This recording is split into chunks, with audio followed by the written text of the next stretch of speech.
Who's a good boy?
Well, it seems that... Where's my sign out of the way?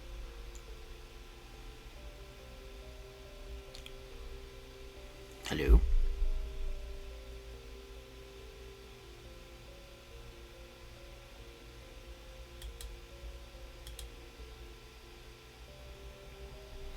Yeah, okay. For some reason, sound alerts refuses to work. Still. So, I guess we'll continue on without it. I'm having to hear a little bit of a delay because of the time difference between... when I say something and when I hear it on the playback, so... But so far, everything else seems to be working. Okay. Yes, I got it. I got both volumes.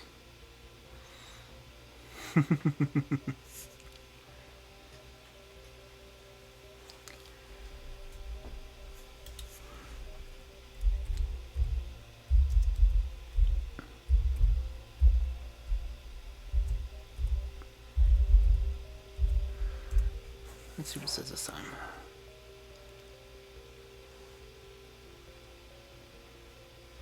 I switched to Valley Girl, so...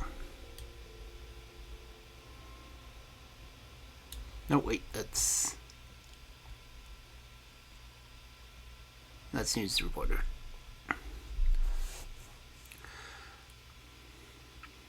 Yeah, I think each book has 40 stories in it.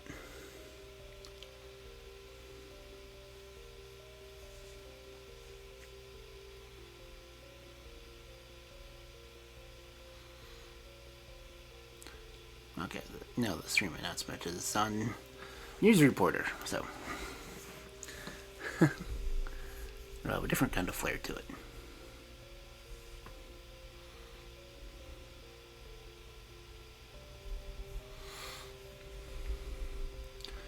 And the one I have, if I get to my study, is this one. This is the cover of it.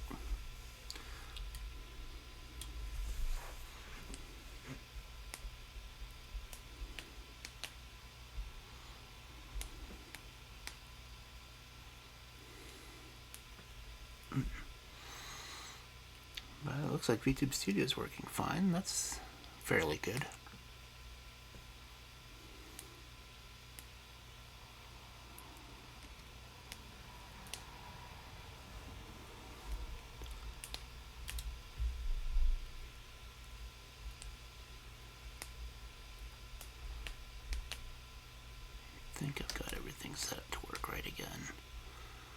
I'm really hoping it is.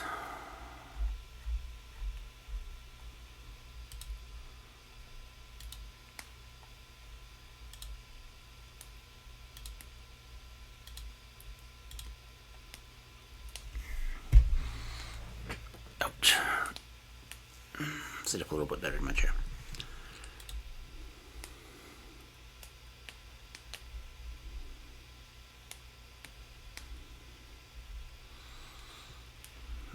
I wonder why I didn't automatically start recording this time. I had to start recording myself.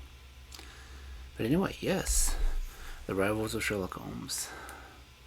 I had gotten both books after you mentioned them when we were talking about doing a collab, so I wanted to make sure I have them just in case we ever did.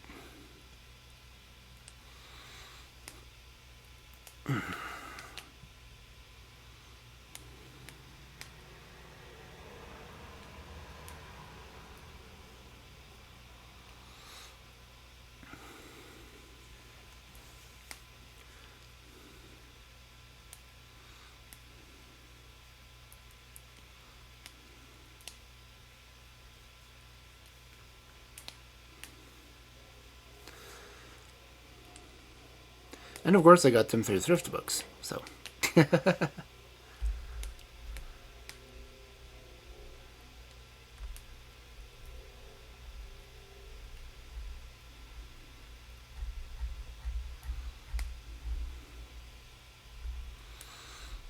Kelly's doing all the advertising. That's good. At least she's working.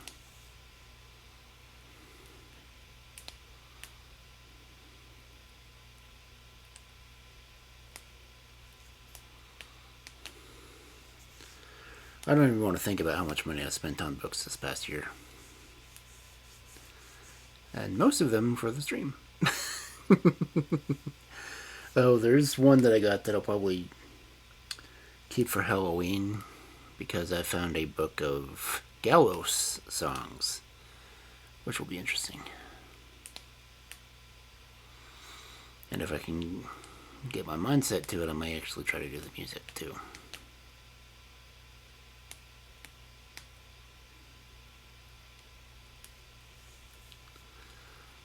Anyway, let's see, it's only 9:03.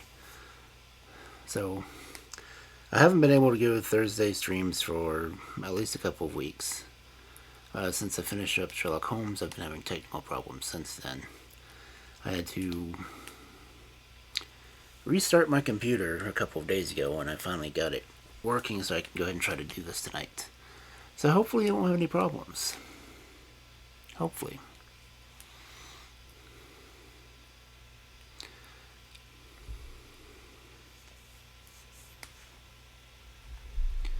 Looks like I might need to lock my model into position because it keeps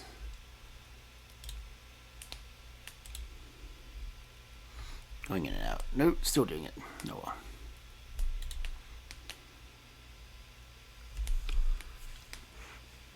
I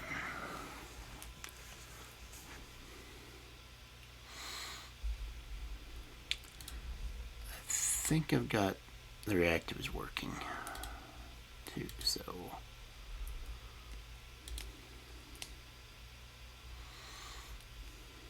I haven't noticed any of them fall on my head or anything.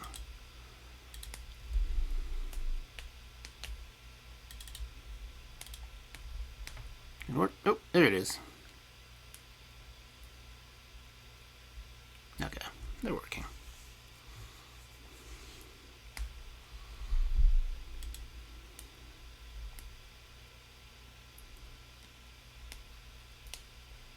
Let's see, this one worked too. It's a little off. Do need to turn off the chibi one, so.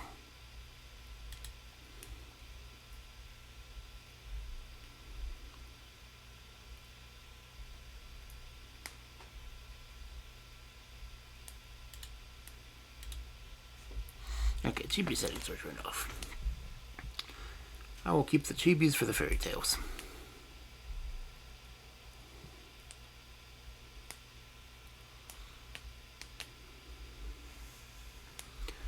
But anyway, what time is it? 906. Was there any preface on this I wanted to read?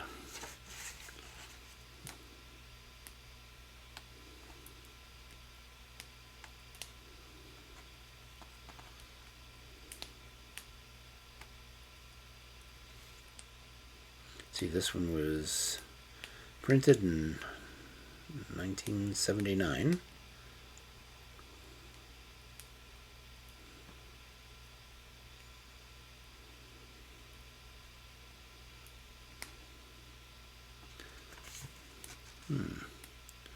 And it looks like the first story for the night will be the Great Ruby Robbery. I will try to do 3 stories. Try to. Because the first one is 14 pages, and there's 2 after that one. Probably have to put these in a playlist by author. I'll worry about that when I set up that. It's like goes Grant Allen, then Pirkis for 2 stories, then Mead and Halifax, then Morrison, then back to Allen, then Doyle. So yeah, I'll probably arrange the playlist on these by author.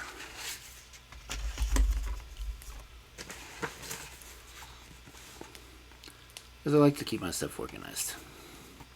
Just like my entire Sherlock Holmes one isn't by time written, but time the story occurred.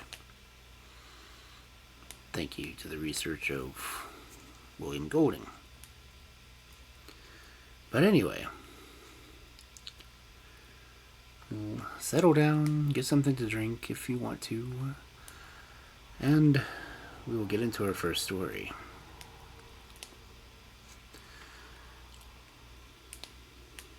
The Great Ruby Robbery, a detective story by Grant Allen. Persis Remnant was an American heiress. As she just remarked, this was a commonplace profession for a young woman nowadays, for almost everybody of late years has been an American and an heiress. A poor Californian, indeed, would be a charming novelty in London society. But London society, so far, has had to go without one. Persis Remnant was on her way back from Wilcox's ball. She was stopping, of course, with Sir Everard and Lady McClure at their house in Hampstead.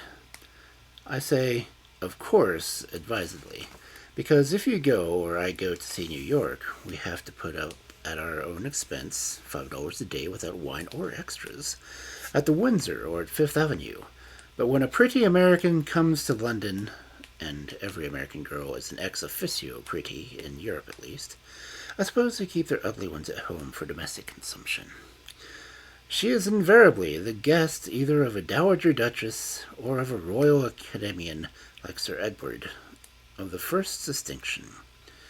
Yankees visit Europe, in fact, to see, among other things, our art, our old nobility, and by a dint of native persistence, they get into places that you and I could never succeed in penetrating, unless we devoted all the energies of a long and blameless life to securing an invitation. Persis hadn't been to the Wilcoxes with Lady McClure, however. The McClures were too really great to know such people of the Wilcoxes, who were something tremendous in the city but didn't buy pictures. And academians, you know, don't care to cultivate city people unless they're customers. Patrons, as the academians more usually call them, but I prefer the simple business word myself, as being a deal less patronizing. So, Persis had accepted the invitation from Mrs. Duncan Harrison, of the wife of the well-known member of the Hackness Division of Elmshire, to take a seat in her carriage to and from the Wilcoxes. Mrs. Harrison knew the habits and manners of American heiresses too well to offer a chaperone Persis, And indeed, Pirkis was a free-born American citizen, quite well as being able to take care of herself, the wide world over, as any three ordinary Englishwomen. Now, Mrs. Harrison had a brother, an Irish baronet, Sir Justin O'Byrne, late of the 8th Hussars, who had been with them to the Wilcoxes, and who accompanied them to the Hampstead on the back seat of the carriage. Sir Justin was one of those charming, ineffective, elusive Irishmen whom everybody likes and everybody disapproves of.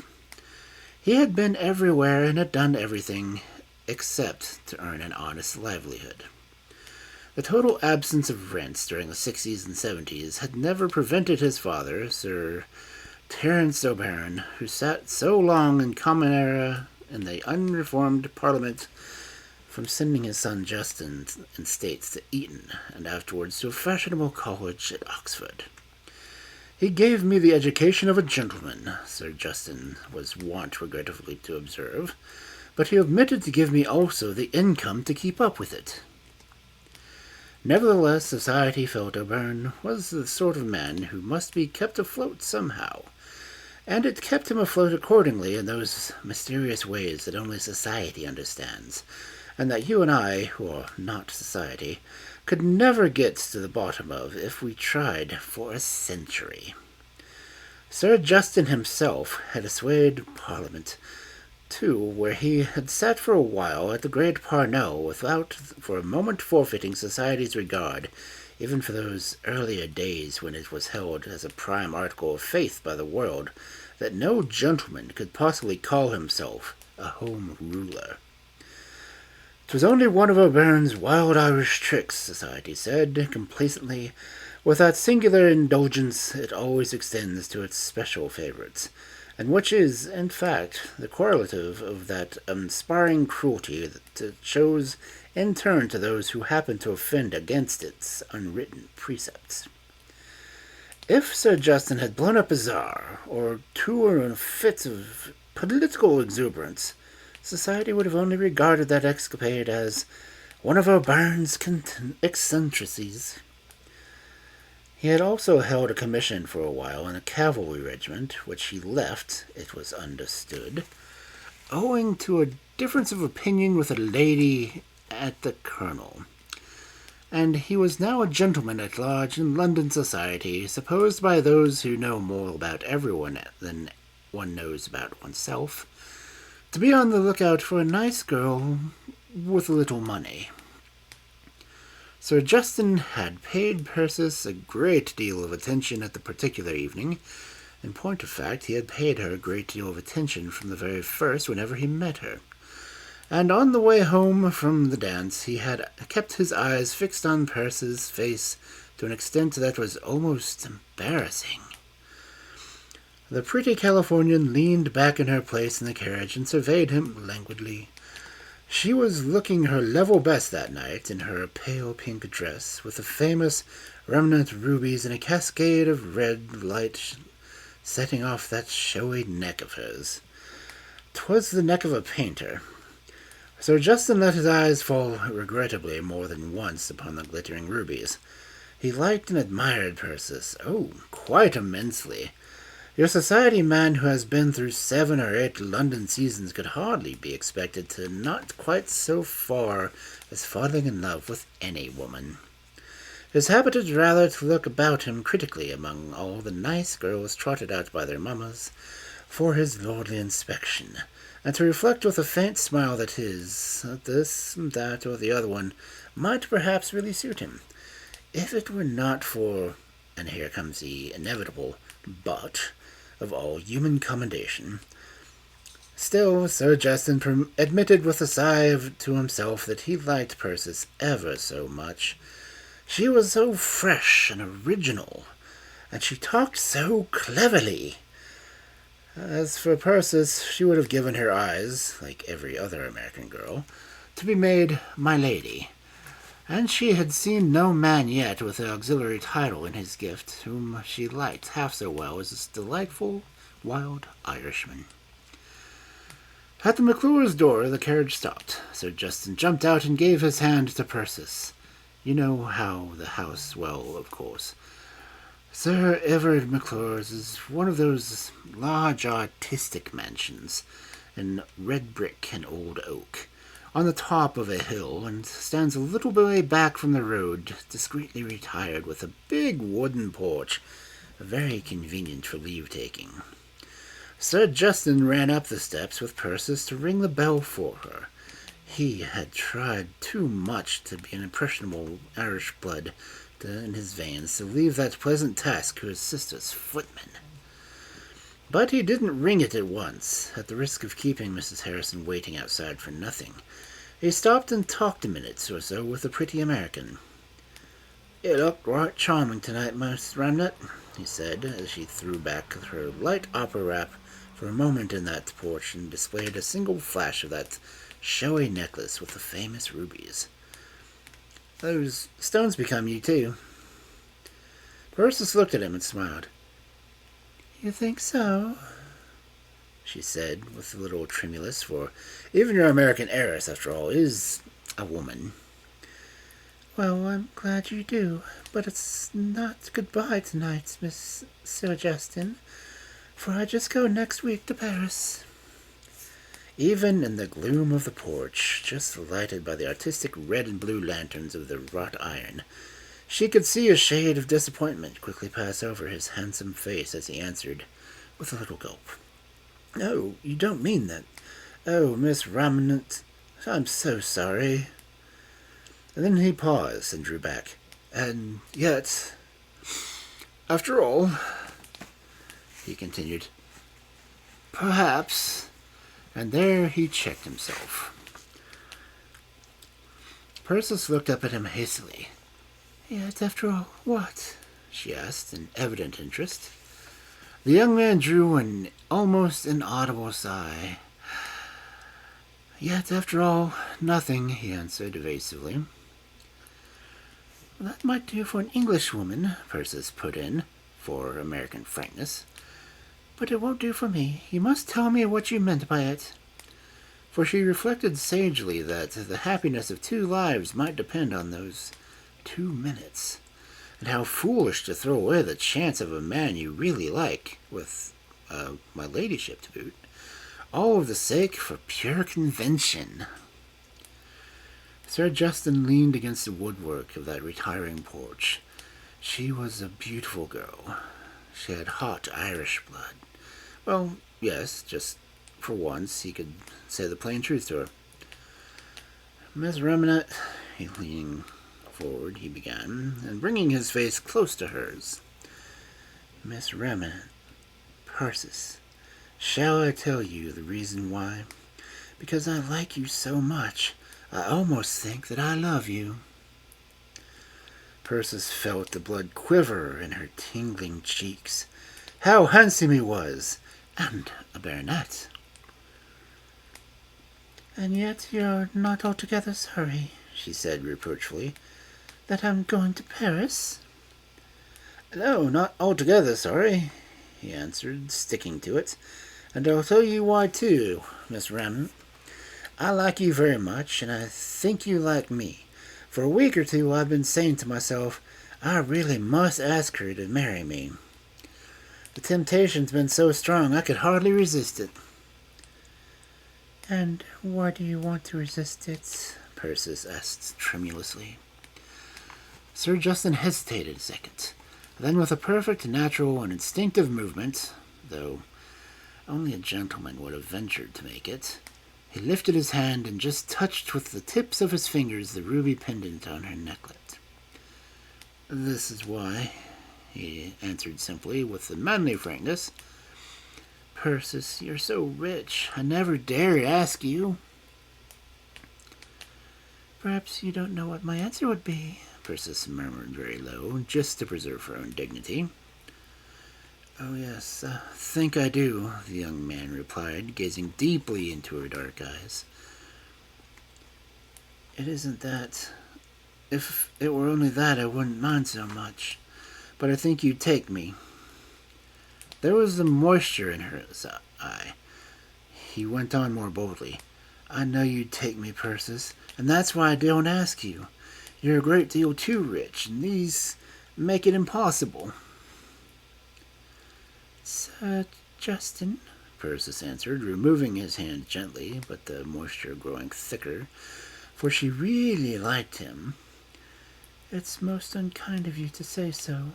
Either you oughtn't to have told me at all, or else, if you did... She stopped short. Womanly shame overcame her. The man leaned forward and spoke earnestly. Oh, don't say that, he cried from his heart. I couldn't bear to offend you, but I couldn't bear either to let you go away, well, without having ever told you. In that case, you might have thought I didn't care for you at all, and I was only flirting with you. But, Persis, I've cared a great deal for you, a great, great deal, and had hard work many times to prevent myself from asking you, and I'll tell you the plain reason why I haven't asked you. I'm a man about town. It's not much good, I'm afraid, for anybody or anything, and everybody says I'm on the lookout for an heiress, which happens not to be true, and if I married you, everybody'd say, there, I told you so. And now I wouldn't mind that for myself. I'm a man, and I can snap my fingers at them. But I'd mind it for you, Persis, for I'm enough in love with you to be very, very jealous indeed for your honor. I couldn't bear to think of people would say, there's that pretty American girl, Persis Remnant, that was, you know. She's thrown herself away upon that good-for-nothing Irishman, Justin O'Byrne, a regular fortune hunter, who's married her for her money. So for your sake, Persis, I'd rather not ask you. I'd rather leave you for some better man to marry.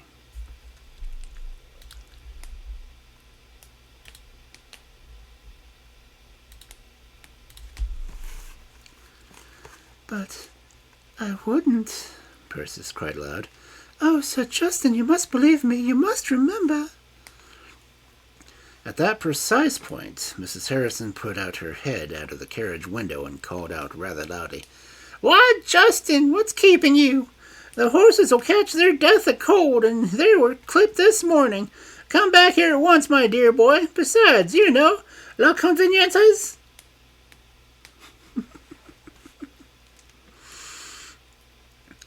All right, Nora, her brother answered. I won't be a minute, but we can't get them to answer this precious bell. I believe it don't ring, but I'll try again anyhow. And half forgetting that his own words weren't strictly true, for he hadn't yet tried, he pressed the knob with a vengeance. Is that your room with the light burning, Miss Narmont? He went on, in a fairly loud occasional voice, as a servant came to the door. The one on the balcony, I mean. Quite Venetian, isn't it? Reminds one of Romeo and Juliet. The most convenient for a burglary, too. Such nice low rails. Mind you take good care of the remnant rubies. I don't want to take care of them, Persis answered, wiping her dim eyes hastily with her lace handkerchief. If they make you feel as you say, Mr. Justin, I don't mind if they go. Let the burglars take them. And even as she spoke, the McClure footman, immutable, sphinx-like, opened the door for her.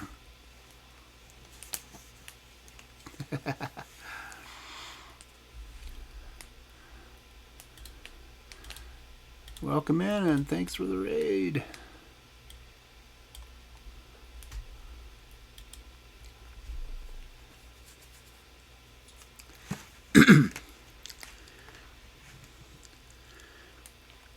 Persis sat long in her own room that night before she began undressing. Her head was full of Sir Justin and these mysterious hints of his. At last, however, she took her rubies off and her pretty silk bodice. I don't care for them at all, she thought with a gulp. If they keep me from the love of the man I'd love to marry. It was late before she fell asleep, and when she did, her rest was troubled. She dreamt a great deal in her dreams. Sir Justin and dance music, and the rubies and the burglars were incongruously mingled. To make up for it, she slept late next morning, and Lady McClure let her sleep on, thinking she was probably wearied out with much dancing the previous evening, as though any amount of excitement could ever weary a pretty American. About 10 o'clock, she woke with a start. A vague feeling oppressed her that somebody had come in during the night and stolen her rubies. She rose hastily and went to her dressing table to look for them. The case was there all right. She opened it and looked in. Oh, prophetic soul! The rubies were gone, and the box was empty.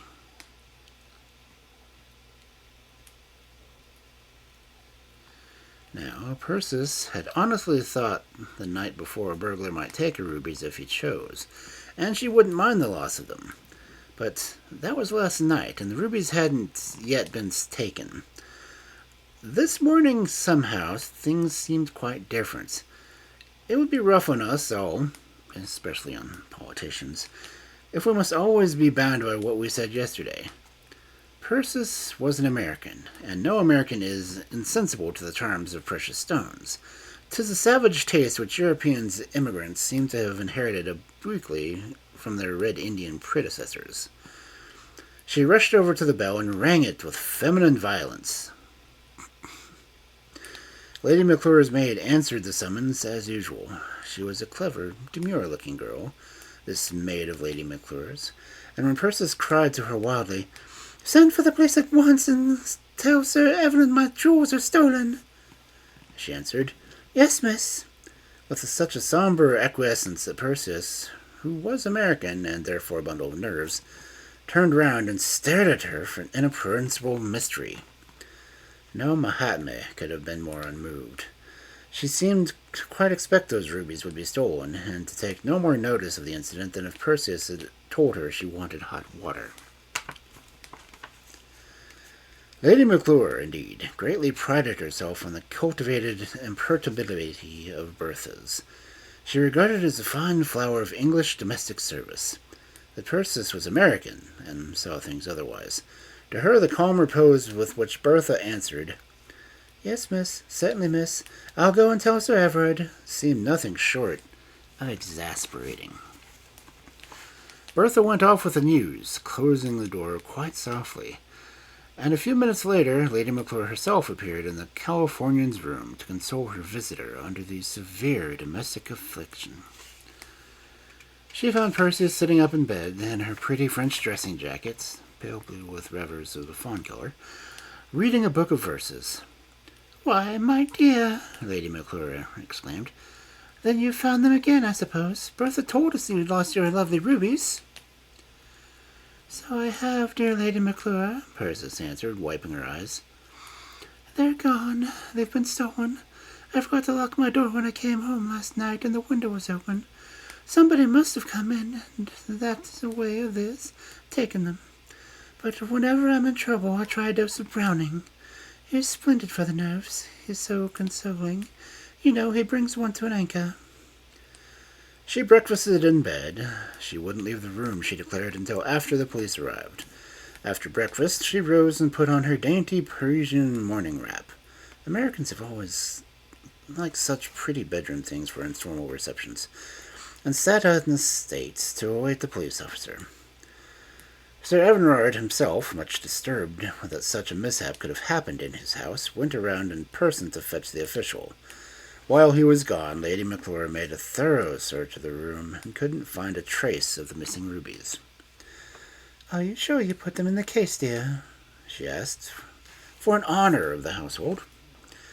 And Pirkis answered, "Yes, quite confident, Lady McClure. I always put them there when the moment I take them off, and when I came to look for them this morning, the case was empty." "They were very valuable, I believe," said Lady McClure inquiringly. £6,000 was the figure of your money, I guess," Pirkis answered ruefully. "I don't know if you call that a lot of money in England, but we do in America." Then there was a moment's pause, and then Pirkis spoke again. "Lady McClure," she said abruptly, "do you consider that maid of yours a Christian woman?" Lady McClure was startled. That was hardly the light in which she had accustomed to regard the lower classes. "Well, I don't know about that," she said slowly. "That's a great deal, you know, dear, to assert that anybody, especially one's maid, but I would think she was honest and quite decidedly honest." "Well, that's the same thing, isn't it?" Pirkis answered, much relieved. "I'm glad you think that it's so much important, for I almost half afraid of her, too. She's too quiet for my taste.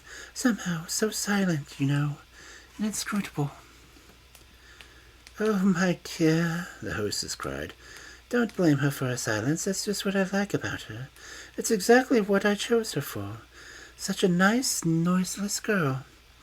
Moves about the room like a cat on tiptoe, knows her proper place, and never dreams of speaking unless she's spoken to." "Well, you may like them that way in Europe," Pirkis responded frankly. "But in America, we prefer them to be a little more human."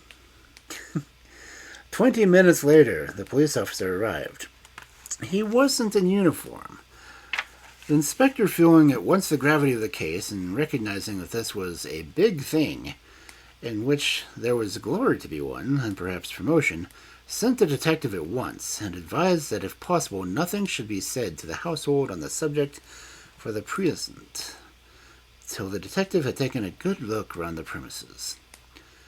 That was useless, Sir Edward feared, for the lady's maid knew, and the lady's maid would be sure to go down, all agog with news, to the servants' hall immediately. However, they might try. No harm in trying. And the sooner the detective got round to the house, of course, the better. The detective accompanied him back, a keen-faced, close-shaven, irreproachable young man, like a vulgarized copy of Sir John Morley. He was curt and businesslike. His first question was, "Have the servants been told about this?" Lady McClure looked inquiringly across to Bertha. She herself had been sitting all the time with the bereaved Pirkis to console her, with Browning, under this heavy affliction. "No, my lady," Bertha answered, ever calm. Invaluable servant, Bertha. "I didn't mention it to anybody downstairs on purpose, thinking perhaps it might be decided to search the servants' boxes." The detective pricked up his ears. He was already engaged in glancing around casually in the room. He moved about it now like a conjurer, with quiet steps and slow. "He doesn't like to get on his nerves," Pirkis remarked approvingly in an undertone to her friend. Then she added aloud, "What's your name, please, Mr. Officer?" The detective was lifting a lace handkerchief on the dressing table at the side. He turned round softly. "Gregory, ma'am," he answered, hardly glancing at the girl and going on with his occupation. "The same as the powders," Pirkis interposed with a shudder. "I used to take them when I was a child. I could never bear them." "We're useful as remedies," the detective replied with a quiet smile, "but nobody likes us." And he relapsed contentedly into his work once more, searching around the apartment. "The first thing we have to do," he said with a calm air of superiority, standing now by the window with one hand in his pocket, "is to satisfy ourselves whether or not there was really at all been a robbery. We must go look through the room well and see if they haven't left the rubies lying loose somewhere. Such things often happen. We're constantly called to investigate a case when it's only a matter of ladies' carelessness." At this, Pirkis flared up. A daughter of a great republic isn't accustomed to be doubted like a mere European woman. "I'm quite sure I took them off," she said, "and put them in the jewel case. Of that I'm confident. There isn't a doubt possible." Mr. Gregory redoubled his search in the likely and unlikely places. "I should say that settles the matter," he answered blandly. "Our experience is that whenever a lady is perfectly certain and beyond the possibility of doubt that she put a thing away safely, it's absolutely sure to turn up where she says she didn't put it." Pirkis answered him with never a word. Her manners had not that repose for stamps of the Caisse de Verre. So to prevent an outbreak, she took refuge in Browning. Mr. Gregory, nothing abashed, searching the room thoroughly up and down and without the faintest regard to Persis' feelings. He was a detective, he said, and his business was first of all to unmask crime, irrespective of circumstances. Lady McClure stood by, meanwhile, with the imperturbable Bertha. Mr. Gregory investigated every hole and cranny like a man who wishes to let the world see for itself. He performs a disagreeable duty with unflinching thoroughness. When he had finished, he turned to Lady McClure. "And now, you please," he said blandly. "We'll proceed to investigate the servants' boxes." Lady McClure looked at her maid. "Bertha," she said, "go downstairs and see that none of the other servants come up, meanwhile, to their bedrooms." Lady McClure was not quite the manner-born, and she never acquired the aristocratic habits of calling women servants by their surnames only. But the detective interposed. "No, no," he said sharply. "The young woman had better stop here with Miss Ratmus, strictly under her eye, till I've searched the boxes. For if I find nothing there, it may be, perhaps, a disagreeable duty by and by to call in a female detective to search her." It was Lady McClure's turn to flare up now. "Why, this is my own maid," she said in a chilly tone, "and I have every confidence in her." "Very sorry for that, my lady," Gregory responded in the most official tone. "But our experience teaches us that if there's a person in the case whom nobody ever dreams of suspecting, that person's the one who has likely committed the crime." "Why, you'll be expecting myself next," Lady McClure cried with some disgust. "Your ladyship's just the last person in the world I should think of suspecting," the detective answered with a deferential bow, which, after his previous speech, was to say, the least of the amicable. Percy began to get annoyed. She didn't like the look of that girl Bertha herself, but still she was there at Lady McClure's guest, and she couldn't expose her hostess to the discomfort on her account.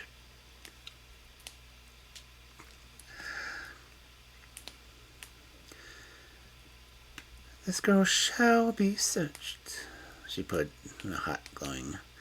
"I don't care a cent whether I lose the wretched stones or not. Compared to human dignity, what are they worth? Not 5 minutes' consideration." "They're worth just 7 years," Mr. Gregory answered, with a professional definiteness. "As to the searching, why, that's out of your hands now. This is a criminal case. I'm here to discharge a public duty." "I don't mind in the least being searched," Bertha put in obligingly, with an air of indifference. "You can search me if you like, when you've got a warrant for it." The detective looked up sharply. So also did Persis.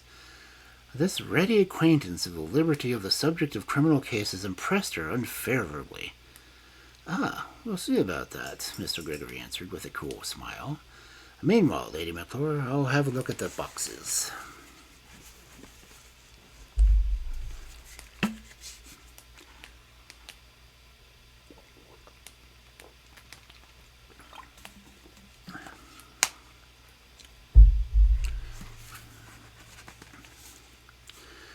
The search, strictly illegal, brought out nothing. Mr. Gregory returned to Persis' bedroom disconsolate. "You can leave the room," he said to Bertha, and Bertha glided out. "I've set another man outside to keep a constant eye on her," he added in explanation. By this time Persis had almost made up her mind as to who was the culprit, but she said nothing overt, for Lady McClure's sake, to the detective.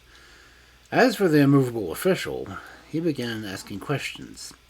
Some of them Persis thought almost bordering on the personal. Where had she been last night? Was she sure that she had really worn the rubies? How did she come home?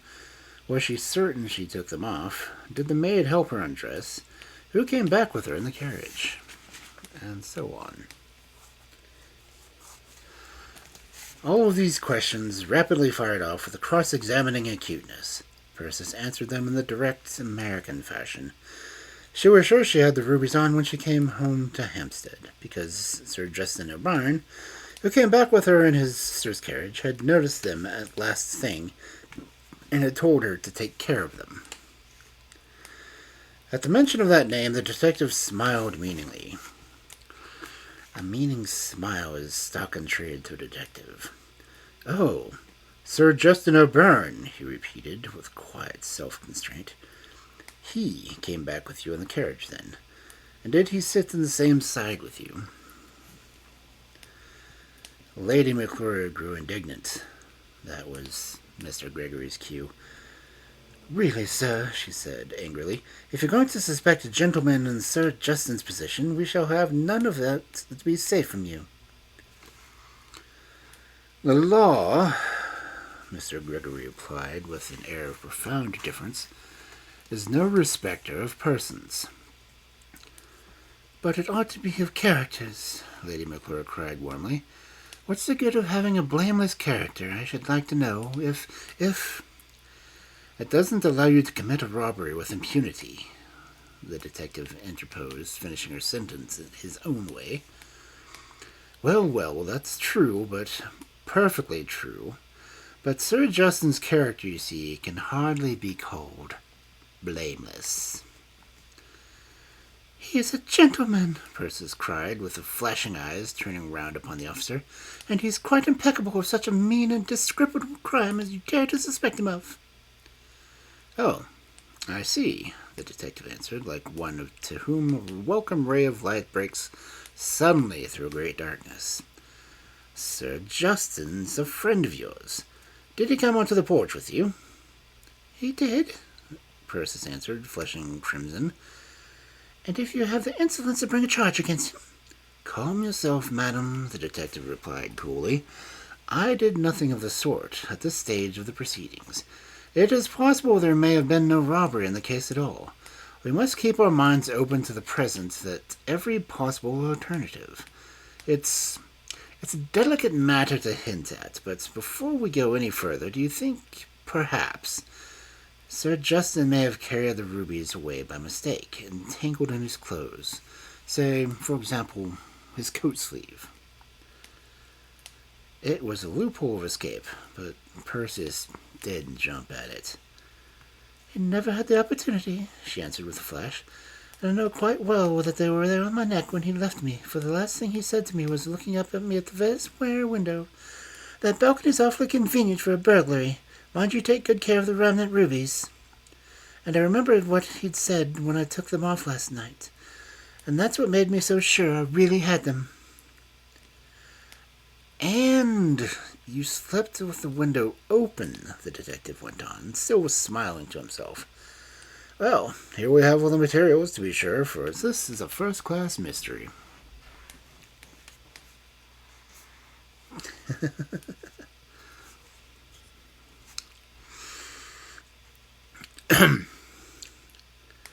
For some days more, nothing further turned up of importance than the great ruby robbery. It got into the papers, of course, as everything in London does nowadays, and all the London was talking about it. Persis found herself quite famous as an American lady who had lost her jewels. People pointed her out in the park. People stared at her hard through their opera glasses at the theater. Indeed, the possession of the celebrated remnant rubies had never made her half so conspicuous in the world as the loss of them had made her. It was almost worthwhile losing them, Persis thought, to be so much made as if she were in the society of consequence. All of the world knows a young lady must be somebody when she can offer a reward for £500 for the recovery of gewgaws valued at £6,000. Sir Justin met her in the Row one day. "Then you don't go to Paris for a while yet, until you get back?" he inquired, very low. And Persis answered, blushing, "No, Sir Justin, not yet, and I'm almost glad of it." "No, you don't mean that," the young man cried with the perfect boyish ardor. "Well, I confess, Mr. Emmett, the first thing I thought myself when I read it in the Times was just the very same. Then, after all, she won't go yet to Paris. And learn the route.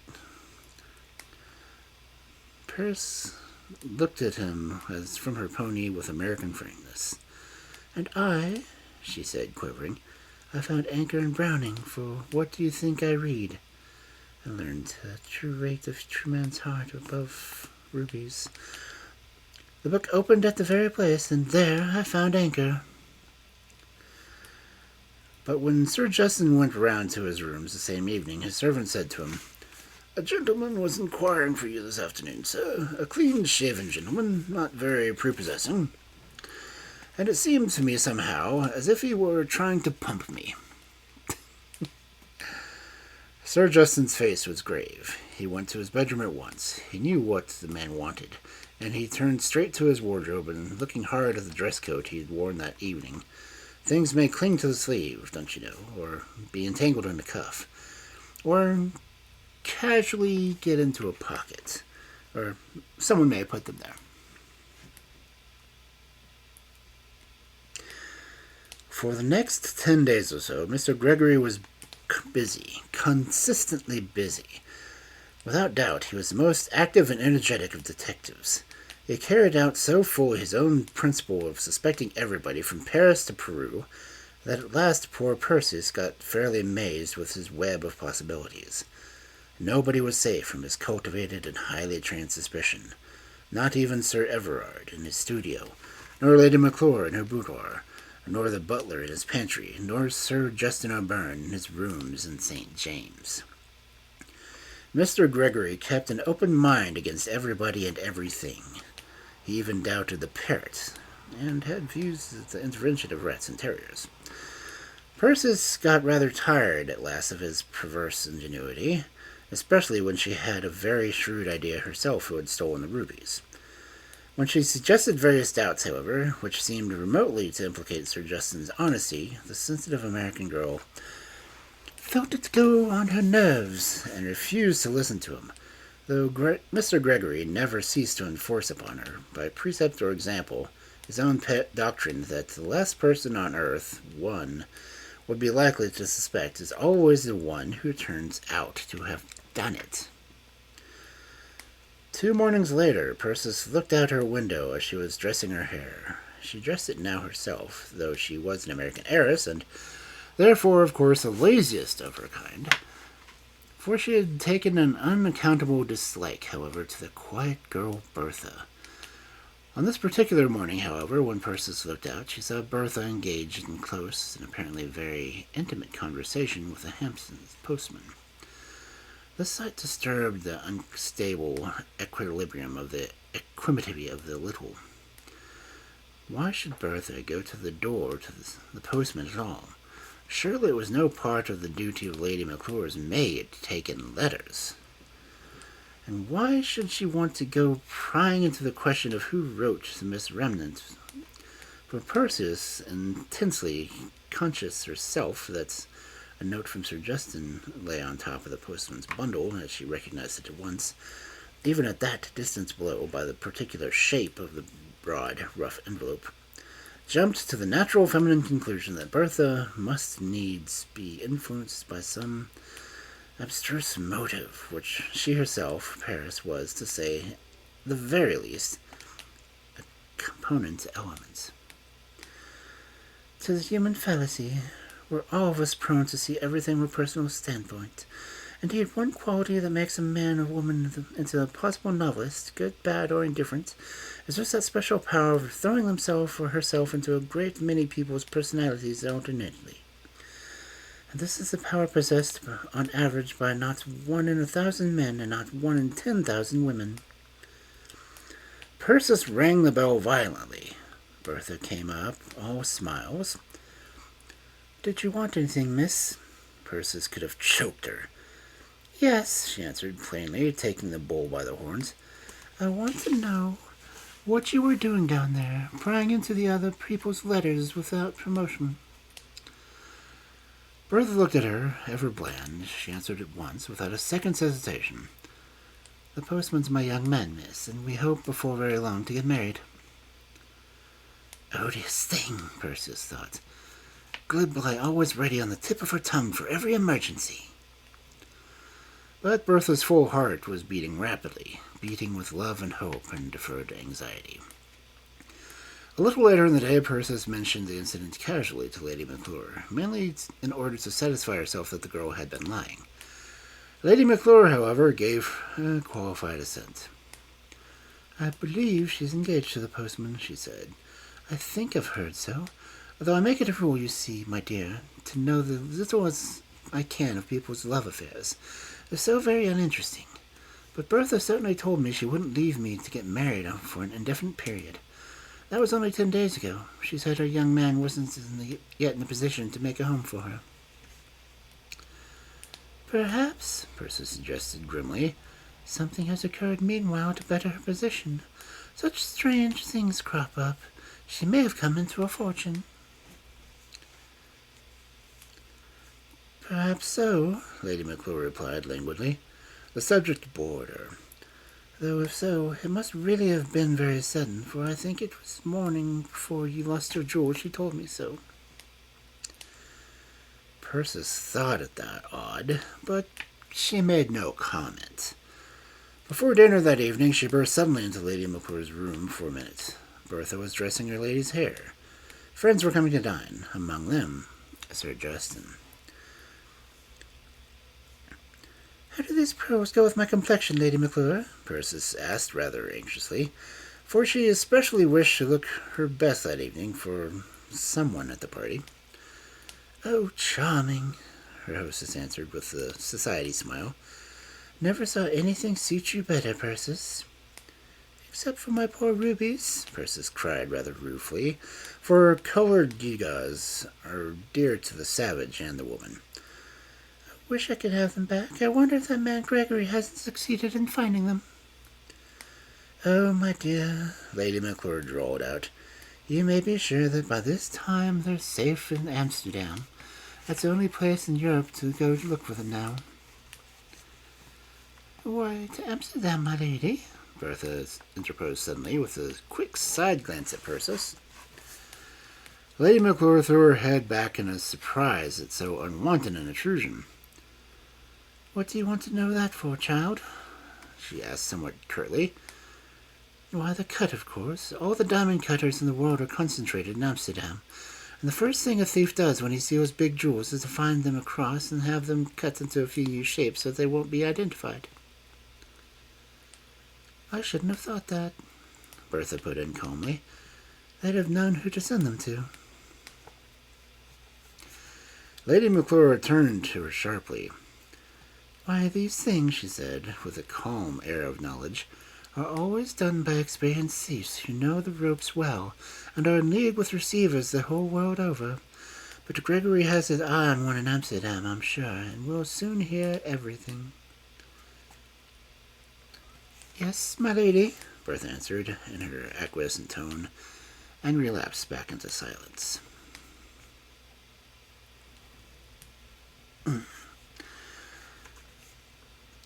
4 days later, about 9 at night, that hard-working man, the postie on the beat, stood loitering outside Sir Everard McClure's house, openly defying the rules of the department, in close confidence with Bertha.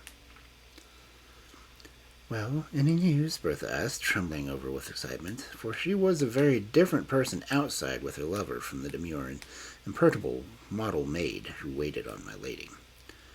"Why, yes," the post answered with a low laugh of triumph. "A letter from Amsterdam. I think we fixed it."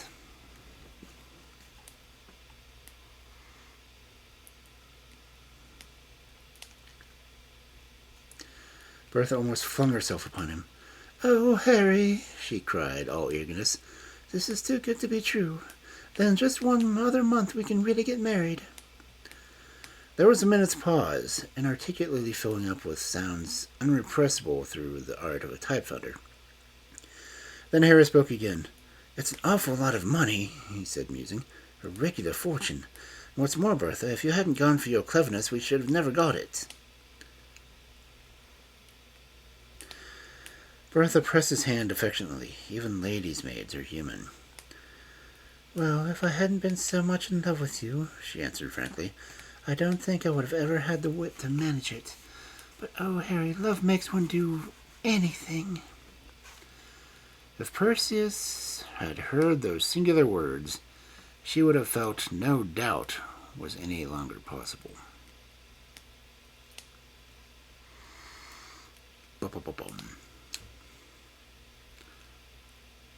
Next morning, at 10 o'clock, the policeman came round post-haste to Sir Everard's. He asked to see Miss Ramnet. When Perseus came down in her morning wrap, he had but a brief message from headquarters to give her. "Your jewels are found, miss. Will you step round and identify them?" Perseus drove back with him, all trembling. Lady McClure accompanied her. At the police station, they left their cab and entered the anteroom. A little group had assembled there. The first person Perseus distinctly made out as Sir Justin. Great terror seized her. Gregory had so poisoned her mind with his timeless suspicion that everybody and everything she came across, that she was afraid of her shadow.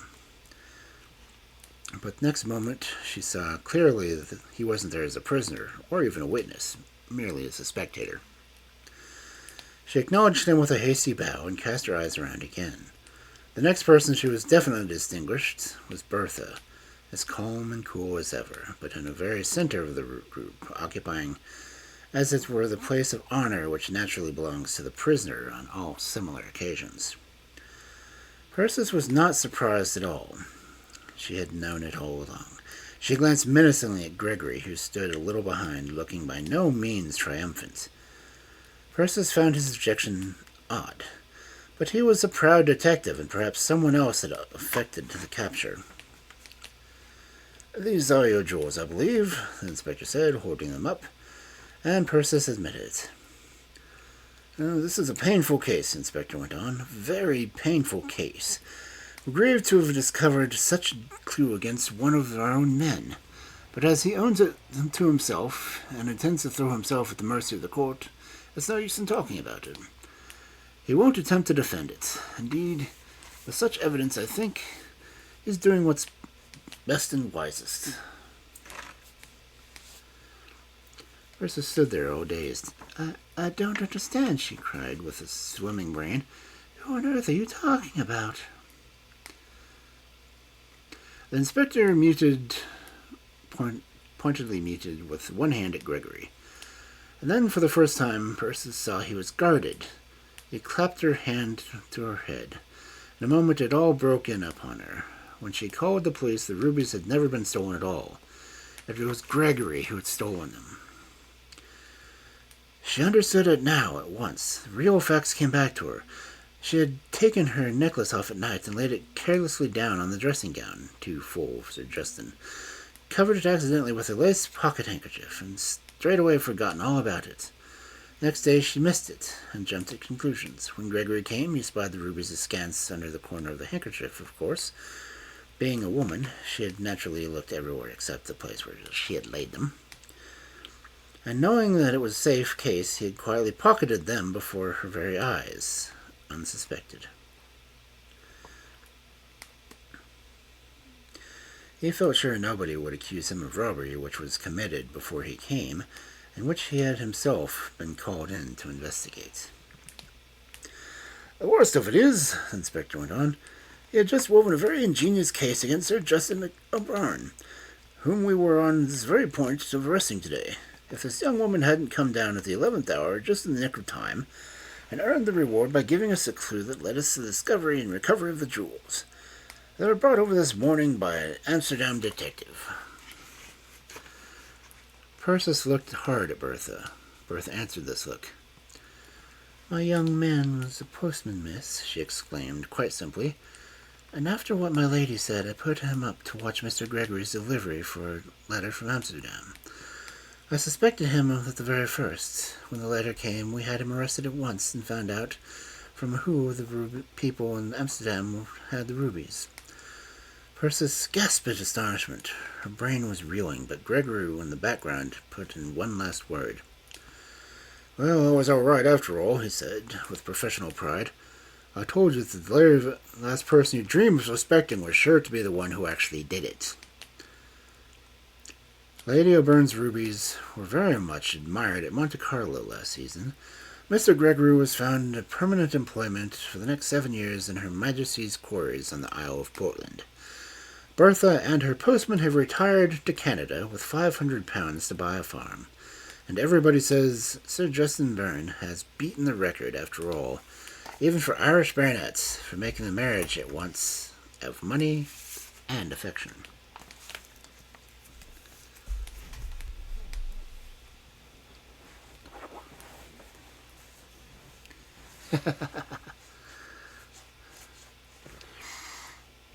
Wow. Wow.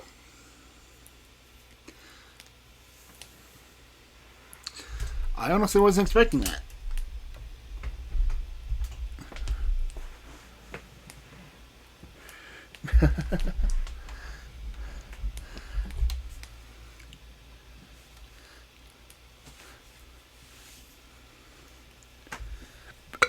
Oh, excuse me.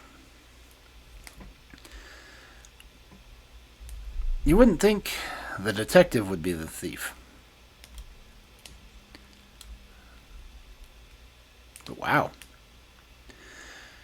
Okay, these stories are going to be interesting.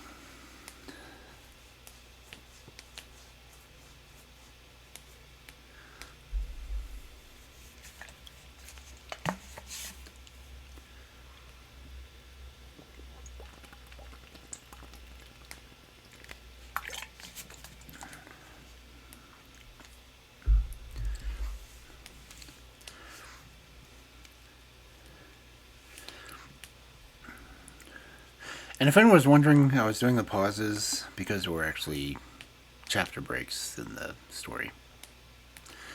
I will probably try to remember to edit those all out. Just means I'm glad that I actually started recording.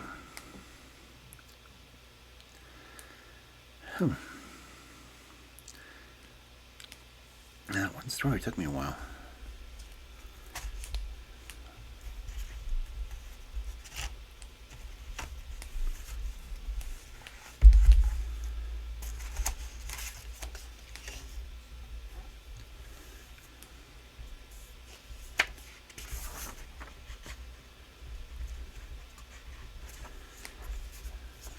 Let's see.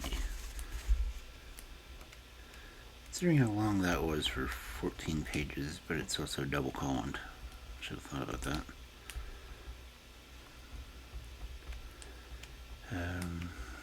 What was this next one? Next one is also 14. So I will do this one and see what the time looks like afterwards. Sound good? Sorry.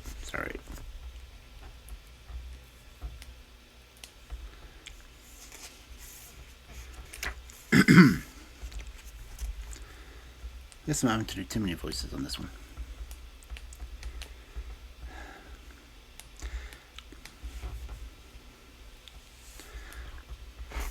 So, our second story for this wonderful night of Gaslight stories. I'm calling it Gaslight just because of the time period everything was gaslit. If you were wondering.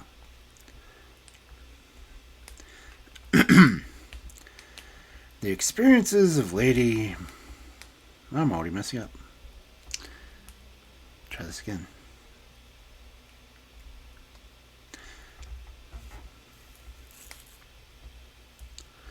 The Experiences of Loveday Brooke, Lady Detective, by C.L. Pirkis.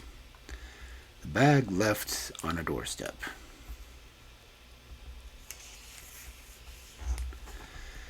It's a big thing, said Loveday Brooke, addressing Ebenezer Dyer, chief of the well-known detective agency in Lynch Court, Fleet Street. Lady Cathro has lost £30,000 worth of jewelry, if the newspaper accounts are to be trusted. That is fairly accurate at this time. The robbery differs from a few respects from the usual run of town robberies. The time chosen, of course, was the dinner hour, when the family and guests were at the table and servants not on duty were amusing themselves in their own quarters. The fact of it being Christmas Eve would also be a necessity to add to the business the consequent distraction of the household. The entry to the house, however, in this case, was not effected in the usual manner by a ladder to the dressing room window, but through a window of the room on the ground floor, a small room with one window and two doors, one of which opens into the hall, and the other leads to a back stairs to the bedroom floor. It was used, I believe, as a sort of hat and coat room by the gentleman of the house. It was, I suppose, the weak point of the house? Quite so, a very weak point indeed. Dragon Court, the residence of Sir George and Lady Catherine, was an oddly built old place, jutting out in all directions, and as this window looked out upon a blank wall, it was filled with stained glass and kept fastened by a strong brass latch, and never opened day or night, ventilation being obtained by means of a glass ventilator fitted into the upper panes. It seemed absurd to think that this window, being only about 4 feet from the ground, should have had neither iron bars nor shutters added to it. Such, however, was the case. On the night of the robbery, someone within the house must have deliberately and intentionally unfastened its only protection, the brass catch, and thus given the thieves easy entrance to the house. Your suspicions, I suppose, center upon the servants? Undoubtedly, and it is of the servants' hall that your services will be required. The thieves, whoever they were perfectly cognizant of the ways of the house. Lady Catherine's jewelry was kept in a safe in her dressing room. As the dressing room was over the dining room, Sir George was in the habit of saying that it was the safest room in the house. Note the pun, please. Sir George was rather proud of it. By his orders, the window of the dining room immediately under the dressing room window was always left unshuttered and without blind during dinner, and as full strength of stream light would fill through on the outside terrace, it would have been impossible for anyone to have placed a ladder there unseen. I see from the newspapers that it was Sir George's invariable custom to fill his house with and give large dinner on Christmas Eve. Yes, Sir George and Lady Catherine were elderly people with no family and a few relatives, and have consequently a large amount of time to spend on with their friends. I suppose the key to the safe was frequently left in the possession of Lady Catherine's maid.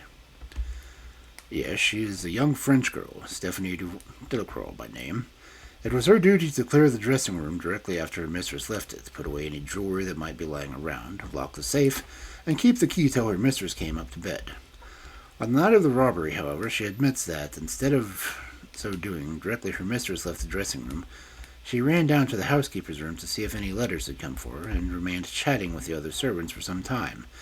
She could not say for how long, but it was 7:30 post that her letters generally arrived from St. Omer, where her home is. Oh, then, she was in the habit of thus running down to inquire the letters, no doubt, and the thieves who appeared to so thoroughly cognizant of the house would have known this also. Perhaps, though at present moment I must say that things look very black against the girl. Her manner, too, when questioned, was not calculated to remove suspicion. She goes from one fit of hysterics into another, contradicts herself nearly every time she opens her mouth, then lays it to the charge of her ignorance of our language, breaks into voluble French, becomes theatrical in reaction, and then goes off into hysterics once more. Oh, that is quite Francais, you know, said Loveday. Do the authorities of Scotland Yard lay much stress on the safe being left unlocked that night? They do when they are instituting a keen inquiry to the possible lovers of the girl may have. For this purpose they have sent Bates down to stay in the village and collect all the information he can outside the house. But they want something within the halls to hobnob with the maids generally, and to find out if she has taken any confidence of them into confidence respecting her lovers. So they sent me to know if I could send down for the purpose of the shrewdest and most clear-headed of my female detectives. I, in my turn, Miss Brooke, have sent for you. You may take it as a compliment if you like. So please, now get out of your notebook and I'll give you the sailing orders. Loveday Brooke, at this period of her career, was a little over 30 years of age, and could be described in a series of negotiations. She was not tall, she was not short. She was not dark, she was not fair. She was neither handsome nor ugly. Her features were altogether nondescript. Her one noticeable trait was that habit she had, when absorbed in thought, of dropping her eyelids over her eyes until only one line of eyeball showed, and she appeared to be looking at the world through a slit instead of through a window. Her dress was invariably black, and was almost Quaker-like in its neat primness.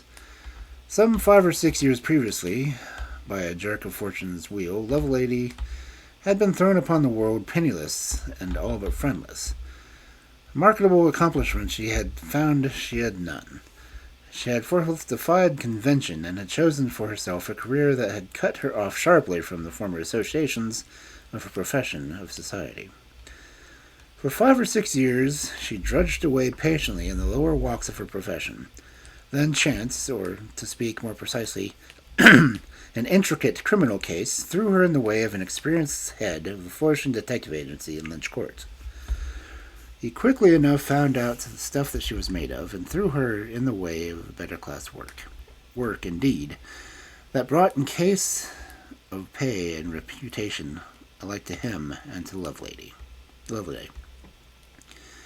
Ebenezer Dyer was not, as a rule, given to enthusiasm, but he would at times wax eloquent over Miss Brooke's qualifications for the profession she had chosen. "Too much of a lady, do you say?" he would say to anyone who chanced to call and question those qualifications. "I don't care a twopence halfpenny whether she is or is not a lady. I only know she is the most sensible and practical woman I've ever met. In the first place, she has a faculty, so rare among women, of carrying out orders to the very letter. In the second place, she has a clear, shrewd brain, unhampered by any hard and fast theories. And thirdly, the most important item of them all, she has so much common sense that it amounts to genius. Positively to genius, sir." But although Loveday and her chief, as a rule, worked together upon an easy and friendly footing, there were occasions on which they won't, so to speak, snarl at each other. Such an occasion was at hand now. Loveday showed no disposition to take out her notebook and receive her sailing orders. "I want to know," she said, "if what I saw in the newspaper is true, that one of the thieves before leaving took the trouble to close the safe door and to write across it in chalk, 'To be let, unfurnished.'" "Perfectly true, but I do not see that stress need to be laid on the fact. The scoundrels often do that kind of sort of thing out of insolence or bravado. In that robbery at Reigate the other day, they went to Lady Devonport's, took a sheet of her notepaper, and wrote their thanks on it for her kindness for not having the lock on her safe repaired. Now, if you will get out of your notebook—" "Don't be in such a hurry," said Loveday calmly. "I want to know if you have seen this." She leaned across the writing table at which they sat on either side, and handed him a newspaper cutting which he took from the letter case. Mr. Dyer was a tall, powerfully built man with a large head, benevolent bald forehead, and a genial smile. That smile, however, often proved a trap to the unwary, for he owned a temper so irritable that a child with a chance word might ruffle it. The genial smile vanished as he took the newspaper cutting from Loveday's hand. "I would have you to remember, Miss Brooke," he said severely, "that although I am in the habit of using dispatch in my business, I have never known to be in a hurry. Hurry in affairs I take to be an especial mark of the slovenly and unpunctual." Then, as if still further to give contrary to her words, he very deliberately unfolded her slip newspaper and, slowly accentuating each word and syllable, read as follows: "Singular discovery. A black leather bag, or portmanteau, was found early yesterday morning by one of Smith's paper boys at the doorstep of a house in the road running between Esterbrook and Renfield. And in habit of being an elderly Spencer lady, the contents of the bag include a clerical collar and necktie, a church service, a book of sermons, a copy of the works of Virgil, a facsimile of Magna Carta with translations, a pair of black kid gloves, a brush and comb, some newspapers, and several small articles suggesting clerical ownership. On top of the bag was the following extraordinary letter, written in pencil on a long slip of paper, was found. The fatal day has arrived. I can exist no longer. I go hence and shall no more be seen. But I would have coroner and jury know that I am a sane man, and verdict of temporary insanity in this case would be most gross after this intimidation. I care not if it is fallo de se, as I shall have passed all suffering. Search diligently for my poor lifeless body in the immediate neighborhood, on the cold heath, the rail, or the river by yonder bridge. A few moments will decide how I shall depart. If I had walked right, I might have been in power of the church, in which I am now unworthy member of priest. But the damnable sin of gambling got hold of me, and betting has been my ruin, and it has been the ruin of 1,000 who have preceded me. Young man, shun the bookmaker and the race-course, as you should shun the devil and hell. Farewell, chums of Magdalen. Farewell, and take warning. Though I can claim a relationship with a duke, a marquis, and a bishop, and though I am son of a noblewoman, yet I am a tramp and an outcast, verily and indeed. Sweet death, I greet thee. I dare not sign my name. To one and all, farewell. O my poor Marchioness mother, a dying kiss to thee. Rest in peace. The police and some way of the railway officials have made a diligent search in the neighboring of the railway station, but no poor lifeless body has been found. The police authorities are inclined to believe that the letter is a hoax, though they are still investigating the matter.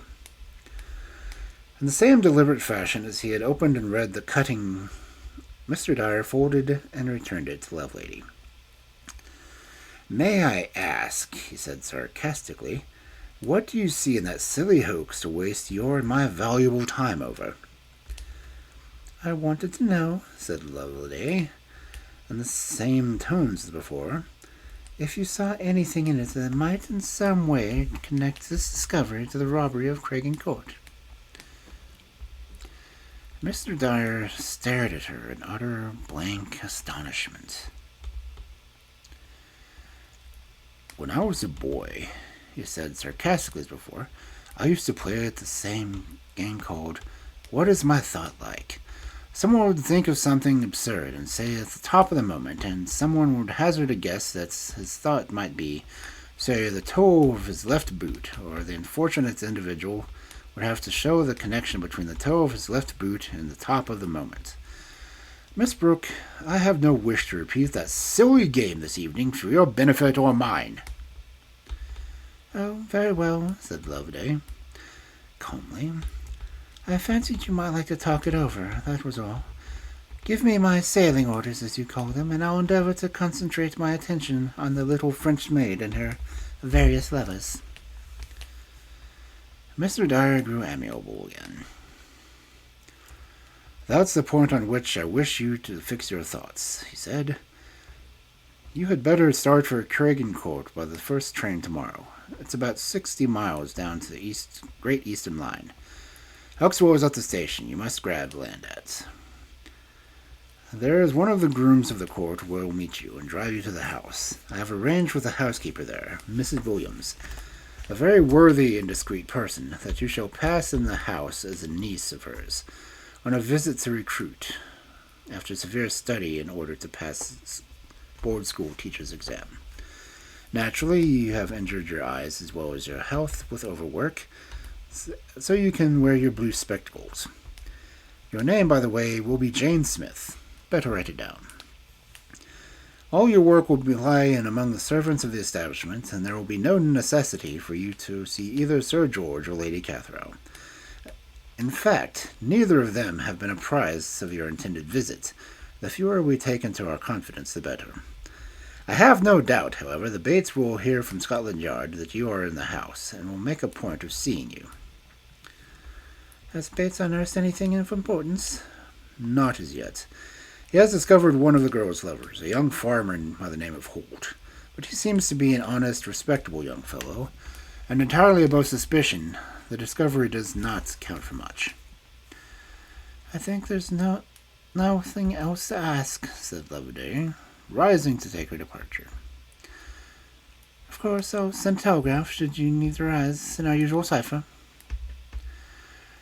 The first train that left Bishopsgate for Huxwell on the following morning included among its passengers Loveday Brooke, dressed in a neat black supposed to be appropriate for servants of the upper class. The only literature of which she had provided herself in order to beguile the tedium of her journey was a small volume of bound paper boards, entitled The Reciter's Treasury. It was published at the low price of 1 shilling and seemed specifically designed to meet the requirements of the third-rate amateur reciters of the penny readings. Miss Brooke appeared to be all absorbed in its contents of this book during the first half of her journey. During the second, she lay back in the carriage with eyes closed and motionless as if asleep or lost in deep thoughts. She stopped as the train of Huxwell aroused her, and she set her collecting together her wraps. It was easy to single out the trim groom from Craigen Court from among the country loafers of the platform. Someone else beside the trim groom had the same moment caught her eye. Bates, from Scotland Yard, got up in the style of a commercial traveller and carrying an orthodox commercial bag in his hand. He was a very wiry man with red hair and whiskers, and an eager, hungry expression of countenance. I'm half frozen with cold, said Loveday, addressing Sir George's groom. If you'll kindly take charge of my portmanteau, I'll prefer walking to driving to the court. The man gave her a few directions as to the road she was to follow, and then drove off with her box, leaving her free to indulge Mr. Bates's evident wish for talk and confidential talk along the road.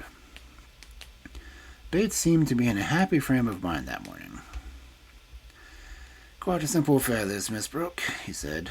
Walk over the course, I take it, with you working inside in the castle walls and I unearthing without. No complications as of yet have risen, and that girl does not find herself in jail before another week is over. Her head, or my name is not Jeremiah Bates. You mean the French maid?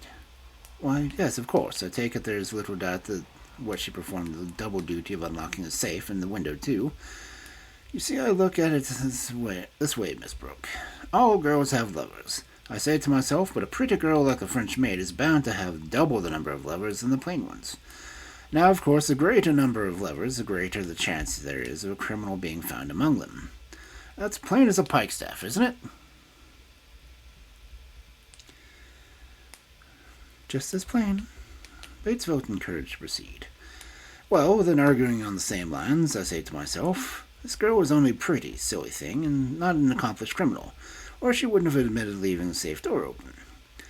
Give her enough rope to hang, and she'll hang herself. And there, too, if we let her alone, she'll be bolting off to join the fellow whose nest she has helped to feather, and we shall catch the pair of them twixt here and the Dover Straits. And also possibly get a clue that will bring us to the traces of their accomplices. Eh, Miss Brooks? That'll be a thing worth doing. Oh, undoubtedly. Who's just coming along in this buggy at such a good pace? The question was added as the sound of wheels began to behind them made them look around. Bates turned also. Oh, this is young Holt. His father farms the land a couple miles from here. He is one of Stephanie's lovers, or I should imagine about the best of the lot. But he does not appear to be the favorite, from what I hear. Just someone else must have been made the running on the sly. Ever since Robbery, I've told the young woman he has given her the cold shoulder. As the young man came nearer to his buggy, he slackened his pace, and Loveday could not but admire his frank, honest expression of countenance. A room for one. Can I give you a lift? He said, as he came alongside them. And to the ineffable disgust of Bates, who had counted upon at least an hour's conventional talk with her, Miss Brooke accepted the young farmer's offer and mounted beside him in his buggy.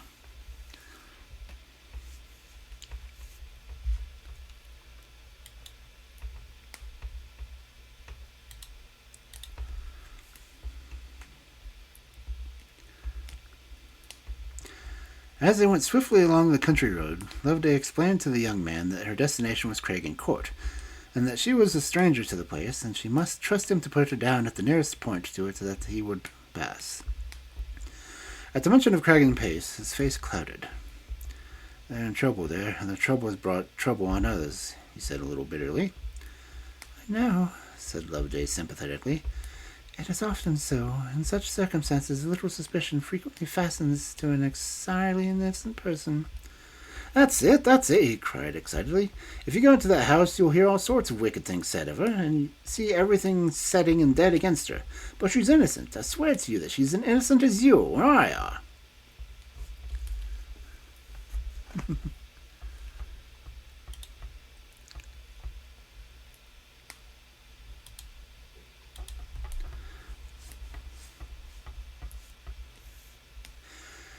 His voice rang out above the clatter of the horses' hooves. He seemed to forget that he had mentioned no name, and that Loveday was a stranger who might be at a loss to know whom he referred. "Who is guilty, heaven only knows," he went on after a moment's pause. "It isn't for me to give an ill name to anyone in that house, but I only say that she is innocent, and that I'll stake my life on." "She is a lucky girl to have found one who believes in her and trusts her as you do," said Loveday, even more sympathetically than before. "Is she?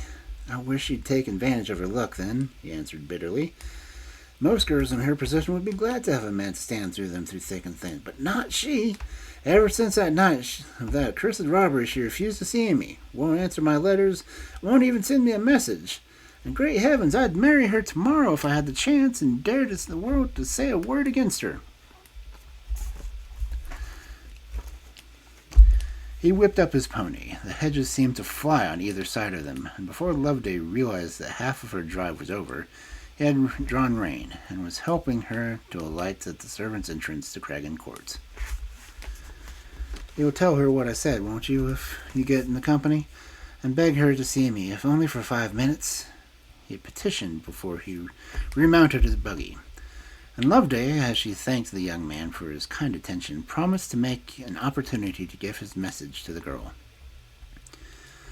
Mrs. Williams, the housekeeper, welcomed Loveday in the servants' hall, and they took her to her own room to pull off her wraps.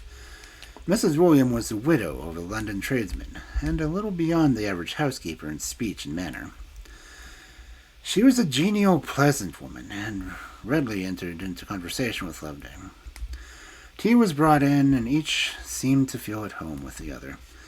Loveday, in the course of this easy, pleasant talk, solicited her for the whole history of the events of the day of the robbery, the number and names of guests who sat down to dinner that night, and together with some apparently trivial details.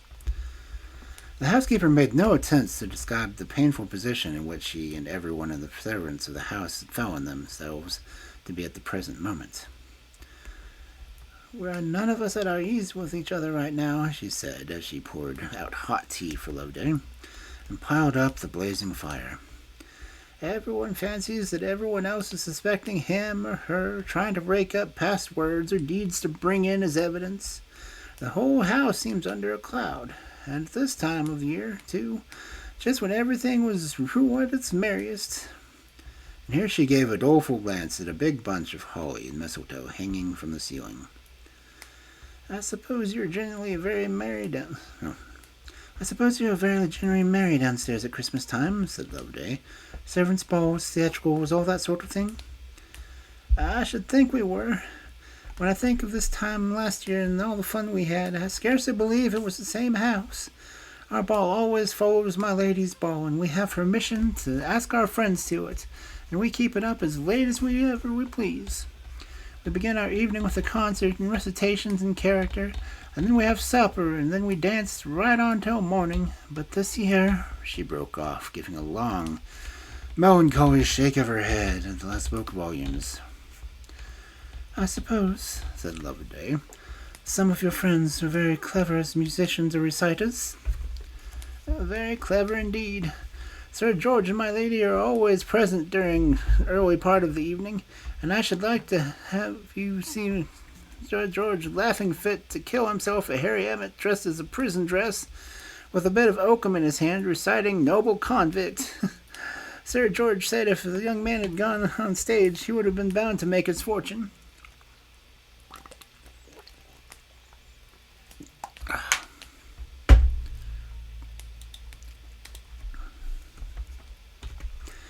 Half a cup, please, said Loveday, presenting her cup. Who was this Harry Emmett, then? A sweetheart of one of the maids?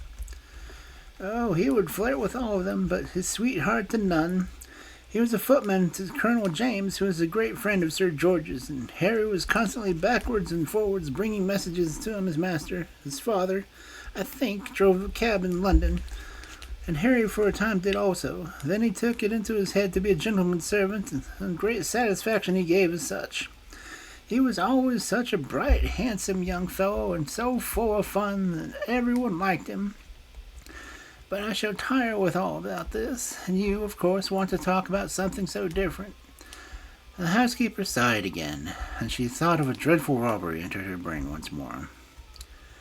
Not at all. I'm greatly interested in you and your festivities. Is Emmett still in the neighborhood? I should amazingly like to hear him recite myself. I'm sorry to say he left Colonel James about 6 months ago. We all missed him very much at first. He was a good, kind-hearted young man, and I remember he told me he was going to look after his dear old grandmother, who had a sweet stuff shop somewhere or other, but where I can't remember. Loveday was leaning back in her chair now, with eyelids drooping so low that she literally looked out through slits, instead of her eyes. Suddenly she abruptly changed the conversation.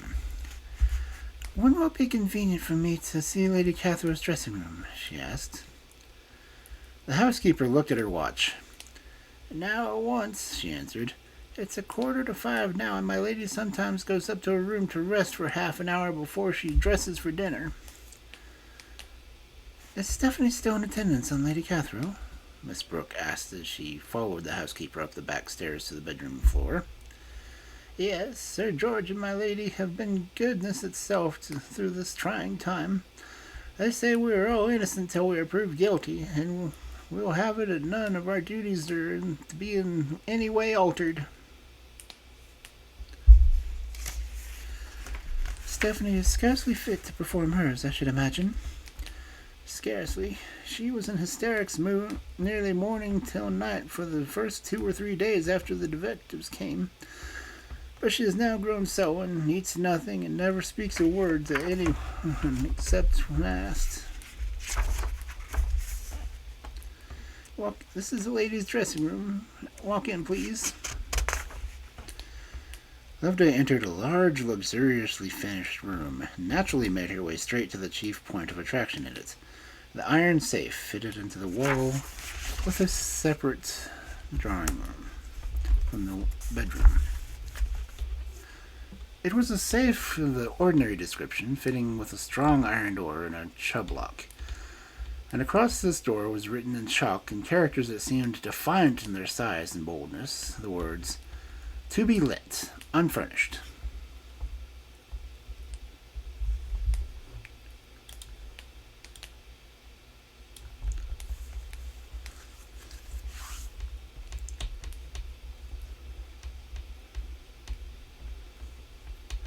Loveday spent about 5 minutes in front of the safe, all of her attention concentrated on the big, bold writing. She took from her pocketbook a narrow strip of tracing paper and compared the writing on it, letter by letter, with that on the safe door.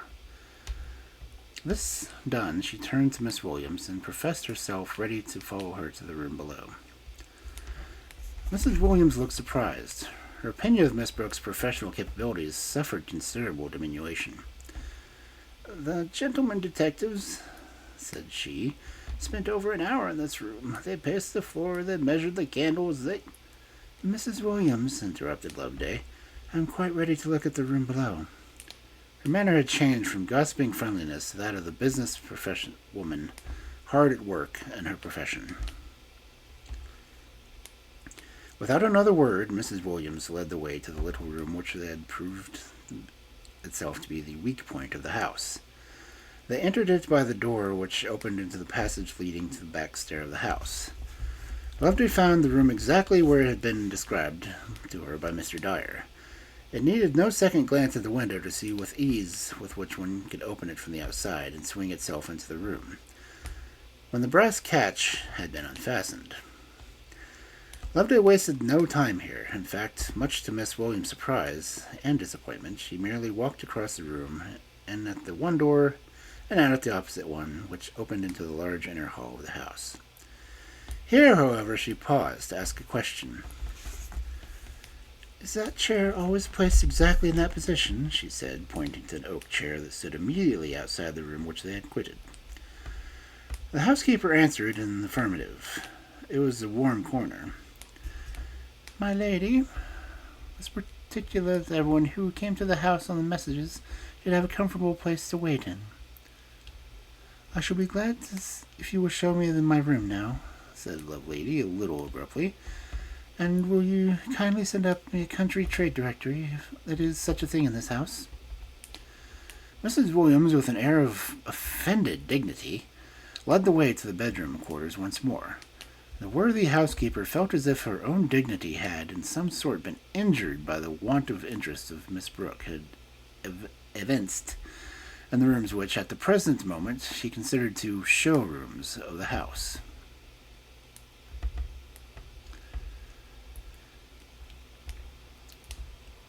"Shall I send someone to help you unpack?" she asked, a little stiffly, at the door of Lovelady's room. "No, thank you. There's not be much unpacking to do. I must leave here by the first up train tomorrow morning." Tomorrow morning?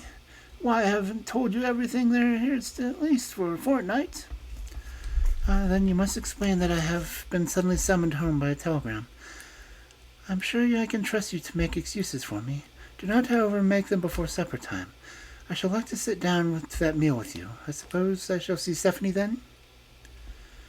The housekeeper answered in the affirmative, and went her way, wondering over the strange matters of the lady whom, at first, she had been disposed to consider such a nice, pleasant, conversable person. At supper time, however, when the upper servants assembled at what was, to them, the pleasantest meal of the day, a great surprise was to greet them. Stephanie did not take her usual place in the room to Summer, returned and saying that the room was empty. Stephanie was nowhere to be found. Loveday and Mrs. Williams together went to the girl's bedroom, and bore its usual appearance. No packing had been done in it, and beyond her hat and jacket, the girl appeared to have taken nothing away with her. On inquiry, it transpired that Stephanie had, as usual, assisted Lady Cathro to dress for dinner, but after that, not a soul in the house appeared to have seen her. Mrs. Williams thought the matter of sufficient importance to be at once reported to her master and mistress, and Sir George, in his turn, promptly dispatched a messenger to Mr. Bates at the King's Head to summon him to an immediate consultation. Loveday dispatched a messenger on another direction to young Holt at his farm, giving him the particulars of the girl's disappearance. Mr. Bates had a brief interview with Sir George in his study, from which he emerged radiant.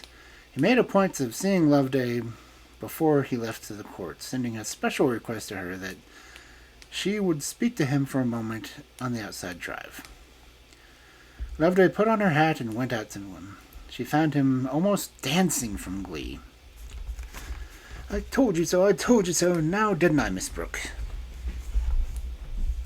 he exclaimed. "We'll come upon his traces before the morning. Never fear, I'm quite prepared. I knew what was on her mind all along. I said to myself, when that girl bolts, it will be after she dressed my lady for dinner, which is 2 good clear hours to herself, and her absence from the house won't be noticed, and when, without much difficulty, she can catch a train leaving Huxwell for Retford. Well, she'll get to Renford safe enough, but from Renford she'll be followed every step of the way she goes. Only yesterday I set a man there, a keen fellow at this sort of thing, and gave him full directions, and he'll hunt her down before the whole is taken properly." "Taken nothing with her, do you say? What does that matter? She thinks she'll find all she wants where she's going. The feathered nest. I spoke to you about that this morning. Ha! Instead of stepping into it, as she fancies she'll walk straight into a detective's arms and land her paw there in the bargain. There'll be 2 of them netted before another 48 hours over our heads. For my name isn't Jeremiah Bates. What are you going to do now? Asked Loveday as the man finished his long speech. Now, I'm back to King's Head to wait for a telegram from my colleague in Redford. Once he's got her in front of him, he'll give me the instructions on what point to meet him. You see, Huxwell being such an out-of-the-way place and only one train leaving between 7:30 and 10:15 makes us really positive that Rexford must be the girl's destination and relieves the mind from all anxiety on the matter. Does it? Answered Loveday gravely. I can see another possible destination for the girl, the stream that runs through the wood we drove past this morning. Good night, Mr. Bates. It's cold out here. Of course, so soon as you have any news, you'll send it up to Sir George.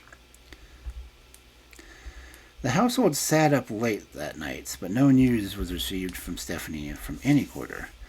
Mr. Bates had impressed upon Sir George the ill advisability of setting up a hue and cry after the girl that might possibly reach her ears or scare her from joining the person he was pleased to signate as her pal. We want to follow her silently, Sir George, silently as a shadow follows a man, he had said grandiosely, and then we shall come upon the 2 of them, and I trust upon the booty also. Sir George in his turn had impressed Mr. Bates's wishes upon his household, and if it had not been for Loveday's message dispatched early in the evening to young Holt, not a soul outside the house would have known of Stephanie's disappearance.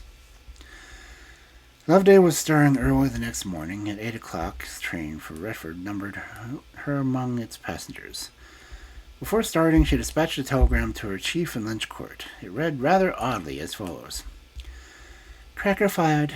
I'm just starting for Rexford. We'll wire you from there. L.B.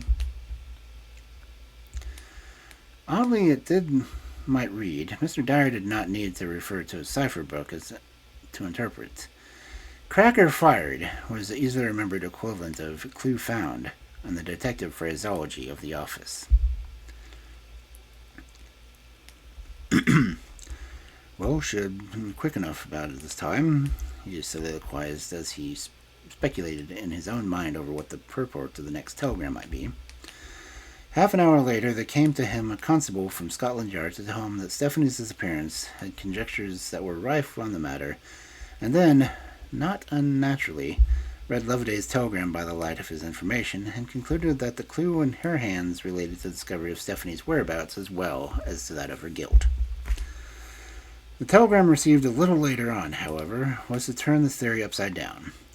It was, like the former one, worded in the enigmatic language current in the Lynch Court establishment, but it was a lengthier and more intricate message. It sent Mr. Dyer at once to a cipher book. Wonderful! She has cut them all out at this time, was Mr. Dyer's exclamation as he read the interpreted final word.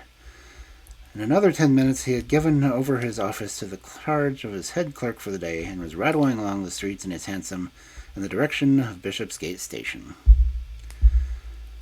There he was lucky enough to catch a train just starting for Redford. The event of the day, he muttered as he settled himself comfortably into a corner seat, will be the return journey when she tells me bit by bit how she has worked it all out. It was not until a close upon 3 o'clock in the afternoon that he arrived at the odd-fashioned market town of Redford. It chanced to be a cattle market day, and the station was crowded with drovers and farmers. Outside the station, Loveday was waiting for him, and she had told him in her telegram that she would in a four-wheeler. It's all right, she said to him as he got in. He can't get away, even if he had an idea we were looking for him. Two of the local police are waiting outside with office door with a warrant for his arrest, signed by the magistrates. I did not, however, see that the Lynch Court office should not have the credit for the thing, and so I telegraphed you to conduct the arrest.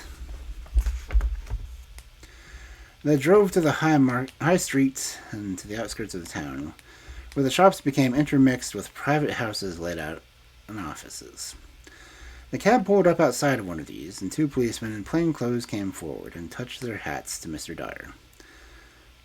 He's in there now, sir, doing his office work, said one of the men, pointing to the door, just within the entrance, on which was painted the letters, The United Kingdom Cab Drivers Benefits Association.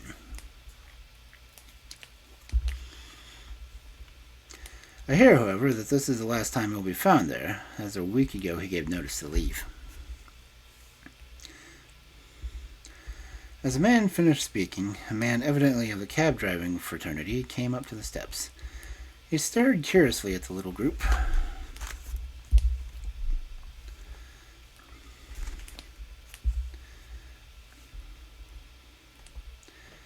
Just within the entrance, and then chinking his money in his hand, passed on to the office as if to pay his subscription. "Will you be good enough," said Mr. Dyer, addressing the man, "that a gentleman outside wishes to speak him. Mr. Emmett, if you please." The young man nodded and passed into the office. As the door opened, it disclosed a view of an old gentleman sitting at a desk, apparently writing receipts for money. A little in his rear, at his right hand, sat a young and decidedly good-looking man at the table on which were placed various pieces of piles of silver and pence. The get-up of this young man was gentlemanlike, and his manner was affable and pleasant as he responded with a nod and a smile to the cab driver's message. "Shan't be a minute," he said to his colleague at the other desk, as he rose and crossed the room towards the door. But once outside the door, it was closed firmly behind him, and he found himself in the center of three stalwart individuals. One of them informed him that he held in his hand a warrant for the arrest of Harry Emmett on the common charge of complicity in the Cardigan Court robbery, and that he had better come along quietly, for resistance was useless. Emmett seemed convinced of the latter fact, and grew deadly white for a moment, and then recovered himself. "Oh, someone have the kindness to fetch my hat and coat," he said in a lofty manner. "I don't see why I should be made to catch my death of cold because some other people have seen fit to make them asses of themselves." His hat and coat were fetched, and he was handed to the cab between the two officials. "Let me give you a word of warning, young man," said Mr. Dyer, closing the cab door and looking in for a moment through the window at Emmett. "I don't suppose it's punishable offense to leave a long black bag on an old maid's court step, but let me tell you, if it had not been for that black bag, you might have got clean off with your spoil." Emmett, the irrepressible, had his answer ready. He lifted his hat ironically to Mr. Dyer. "You might have put it more neatly, Governor," he said. "If you had been in your place, I would have said, 'Young man, you are justly punished for your misdeeds. You have been taking off your fellow creatures all your life long, and now you are taking you off.'" Mr. Dyer's duty that day did not end with the depositing of Harry Emmett in the local jail. The search through Emmett's lodgings and effects had to be made, and at this he was naturally present.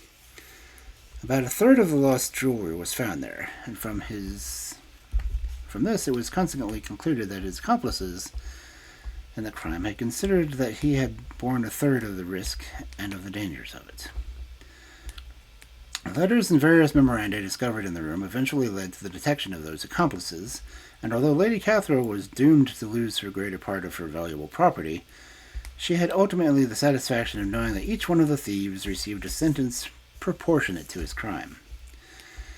It was not until close upon midnight that Mr. Dyer found himself seated in the train facing Miss Brooke, and had the leisure to ask for the links in her chain of reasoning that had led her in so remarkable a manner to connect the finding of the black bag with insignificant contents with an extensive robbery of valuable jewelry. Loveday explained the whole thing, easily and naturally, step by step, in her usual methodical manner.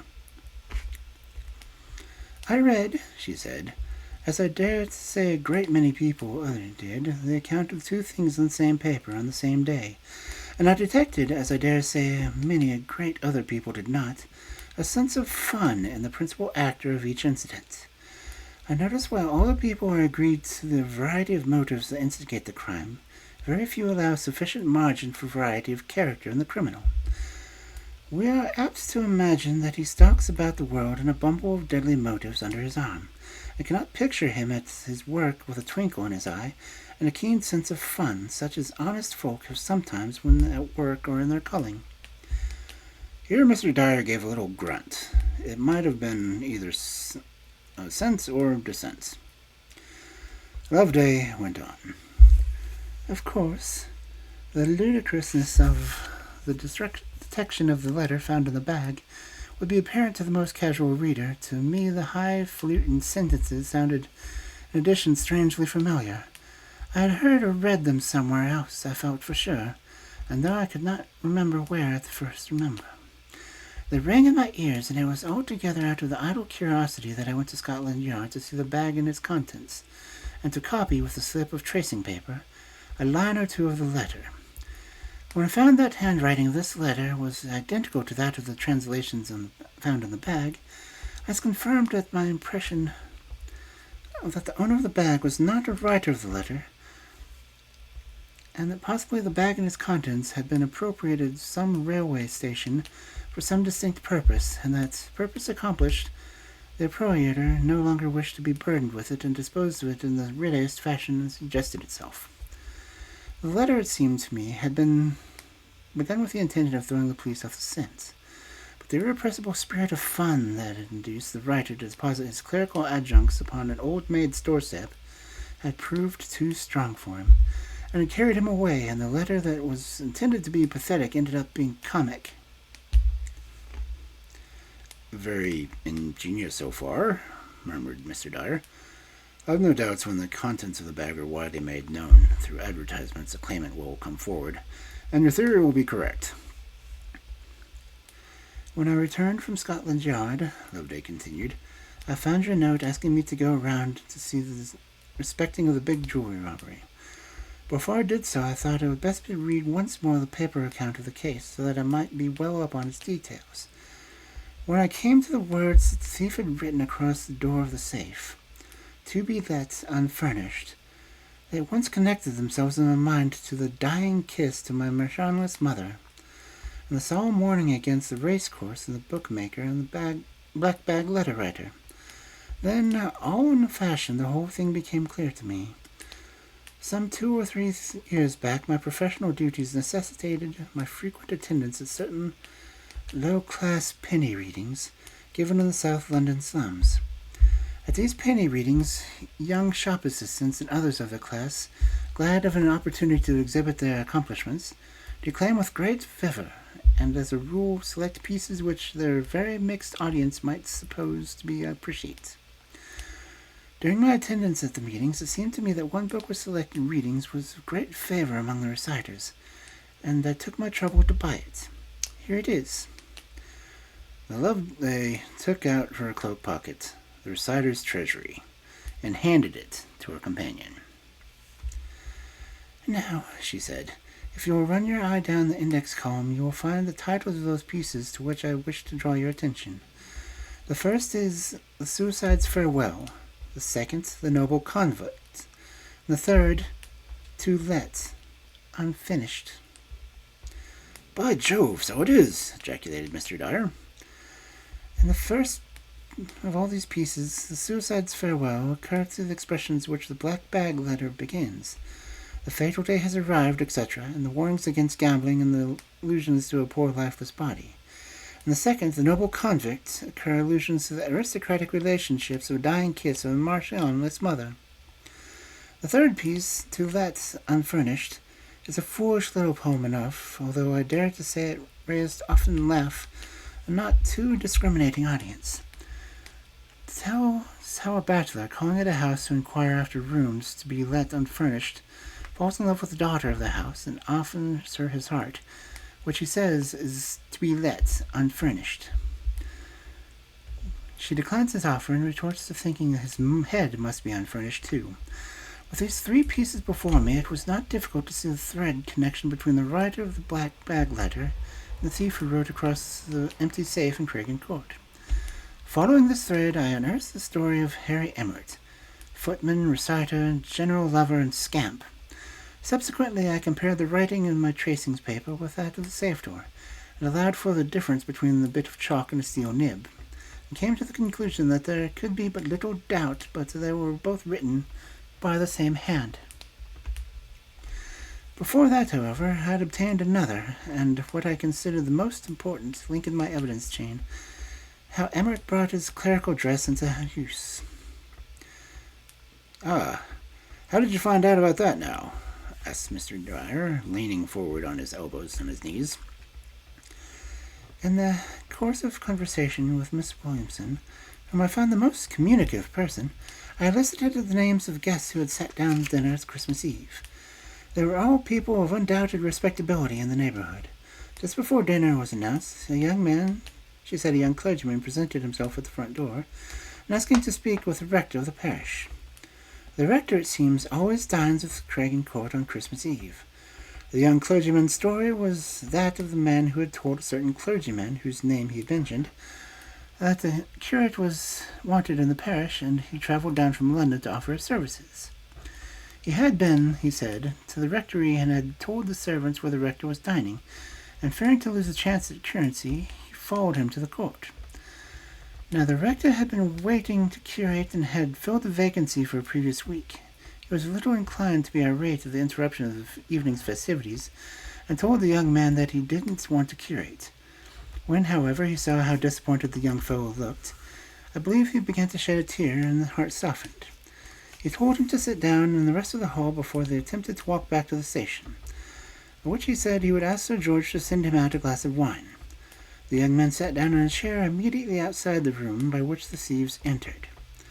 Now, I need not tell you who the young man was, nor suggest to your mind, I am sure, the idea that while the servant went to fetch him some wine, or indeed as soon as he saw the coast clear, he slipped into that little room and pulled back the latch of the window and admitted his confederates, who, no doubt, at that very moment were in the hiding on the grounds.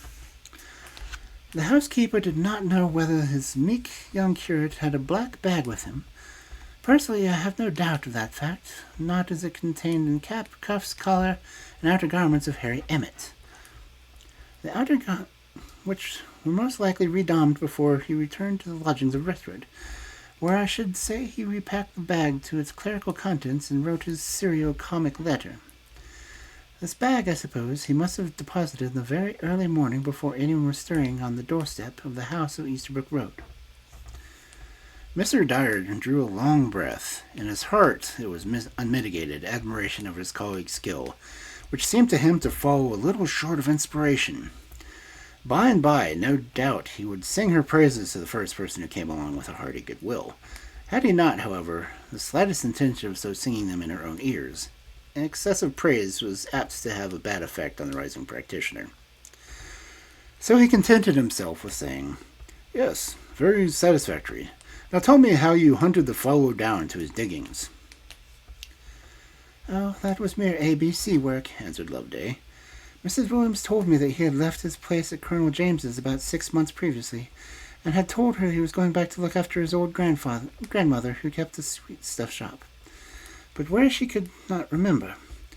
Having heard that Emmeret's father was a cab driver, my thoughts at once flew to a cabman's vernacular, which knows something of, no doubt, and which their Providence Association is designated by the phrase, 'old dear grandmother,' and the office where they make their and receive their payments is styled the sweet stuff shop." "And good Mr. Williams took it all literally, no doubt."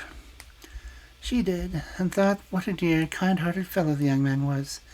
Naturally, I suppose there would be a branch of the association in the nearest market town, and a local trades directory confirmed my suspicion that there was one in Retford. Bearing in mind where the little black bag was found, it was not difficult to believe that young Emmett, possibly through his father's influence and his own prepossessing manners and appearance, had attained some position in trust in the Retford branch. I must confess I scarcely expected to find him as I did, reaching the place, installed as a receiver of the weekly pennies. Of course, I immediately put myself in communication with the police there, and the rest I think you know." Mr. Dyer's enthusiasm refused to be longer restrained. "It's capital from first to last," he cried. "You've surpassed yourself this time." "The only thing that saddens me," said Loveday, "is the thought of the possible poor fate of little Stephanie." Loveday's anxieties on Stephanie's behalf were, however, put to a flight before another 24 hours had passed. The first post on the following morning brought a letter from Miss Williams telling how she had been found the night before was over, half dead and cold of fright, on the verge of the stream running through Craigen Wood. Found too, wrote the housekeeper, by the very person who ought to have found her, young Holt, who was in the desperates in love with her. Thank goodness that at the last moment her courage failed, and she, instead of throwing herself into the stream, sank down, half fainting beside it. Holt took her straight home to his mother, and there at the farm she is now, being taken care of and petted gently by everyone. Okay.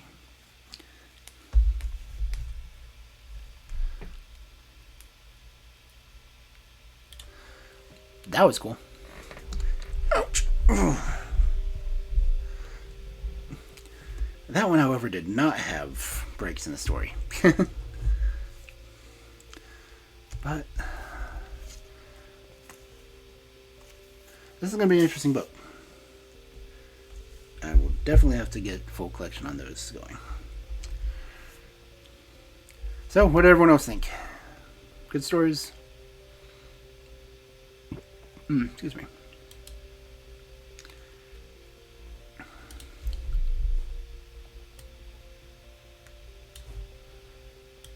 So, let's see. Who was on? Oh, Dusk is playing Fallout. Cool.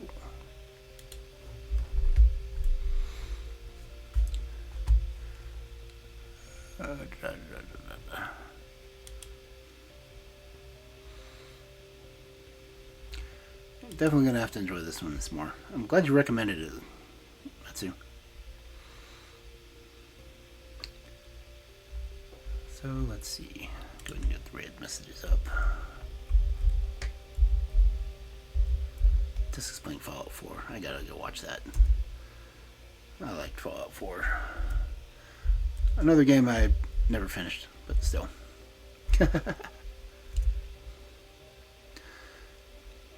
So, if you want to copy one of Kel's messages,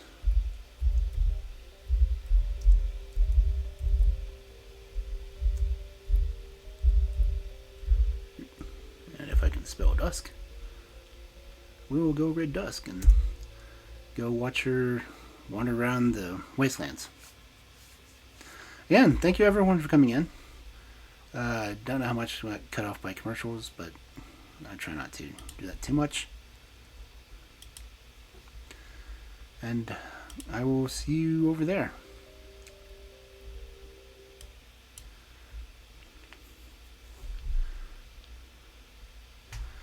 Again, hope you all have a great evening.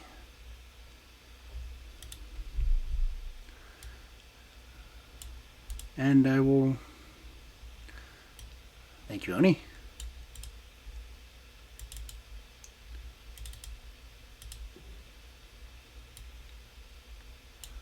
And it's not letting me highlight my messages. That's typical. Anyway. Thank you all for coming in. Thank you for coming in too, Squall.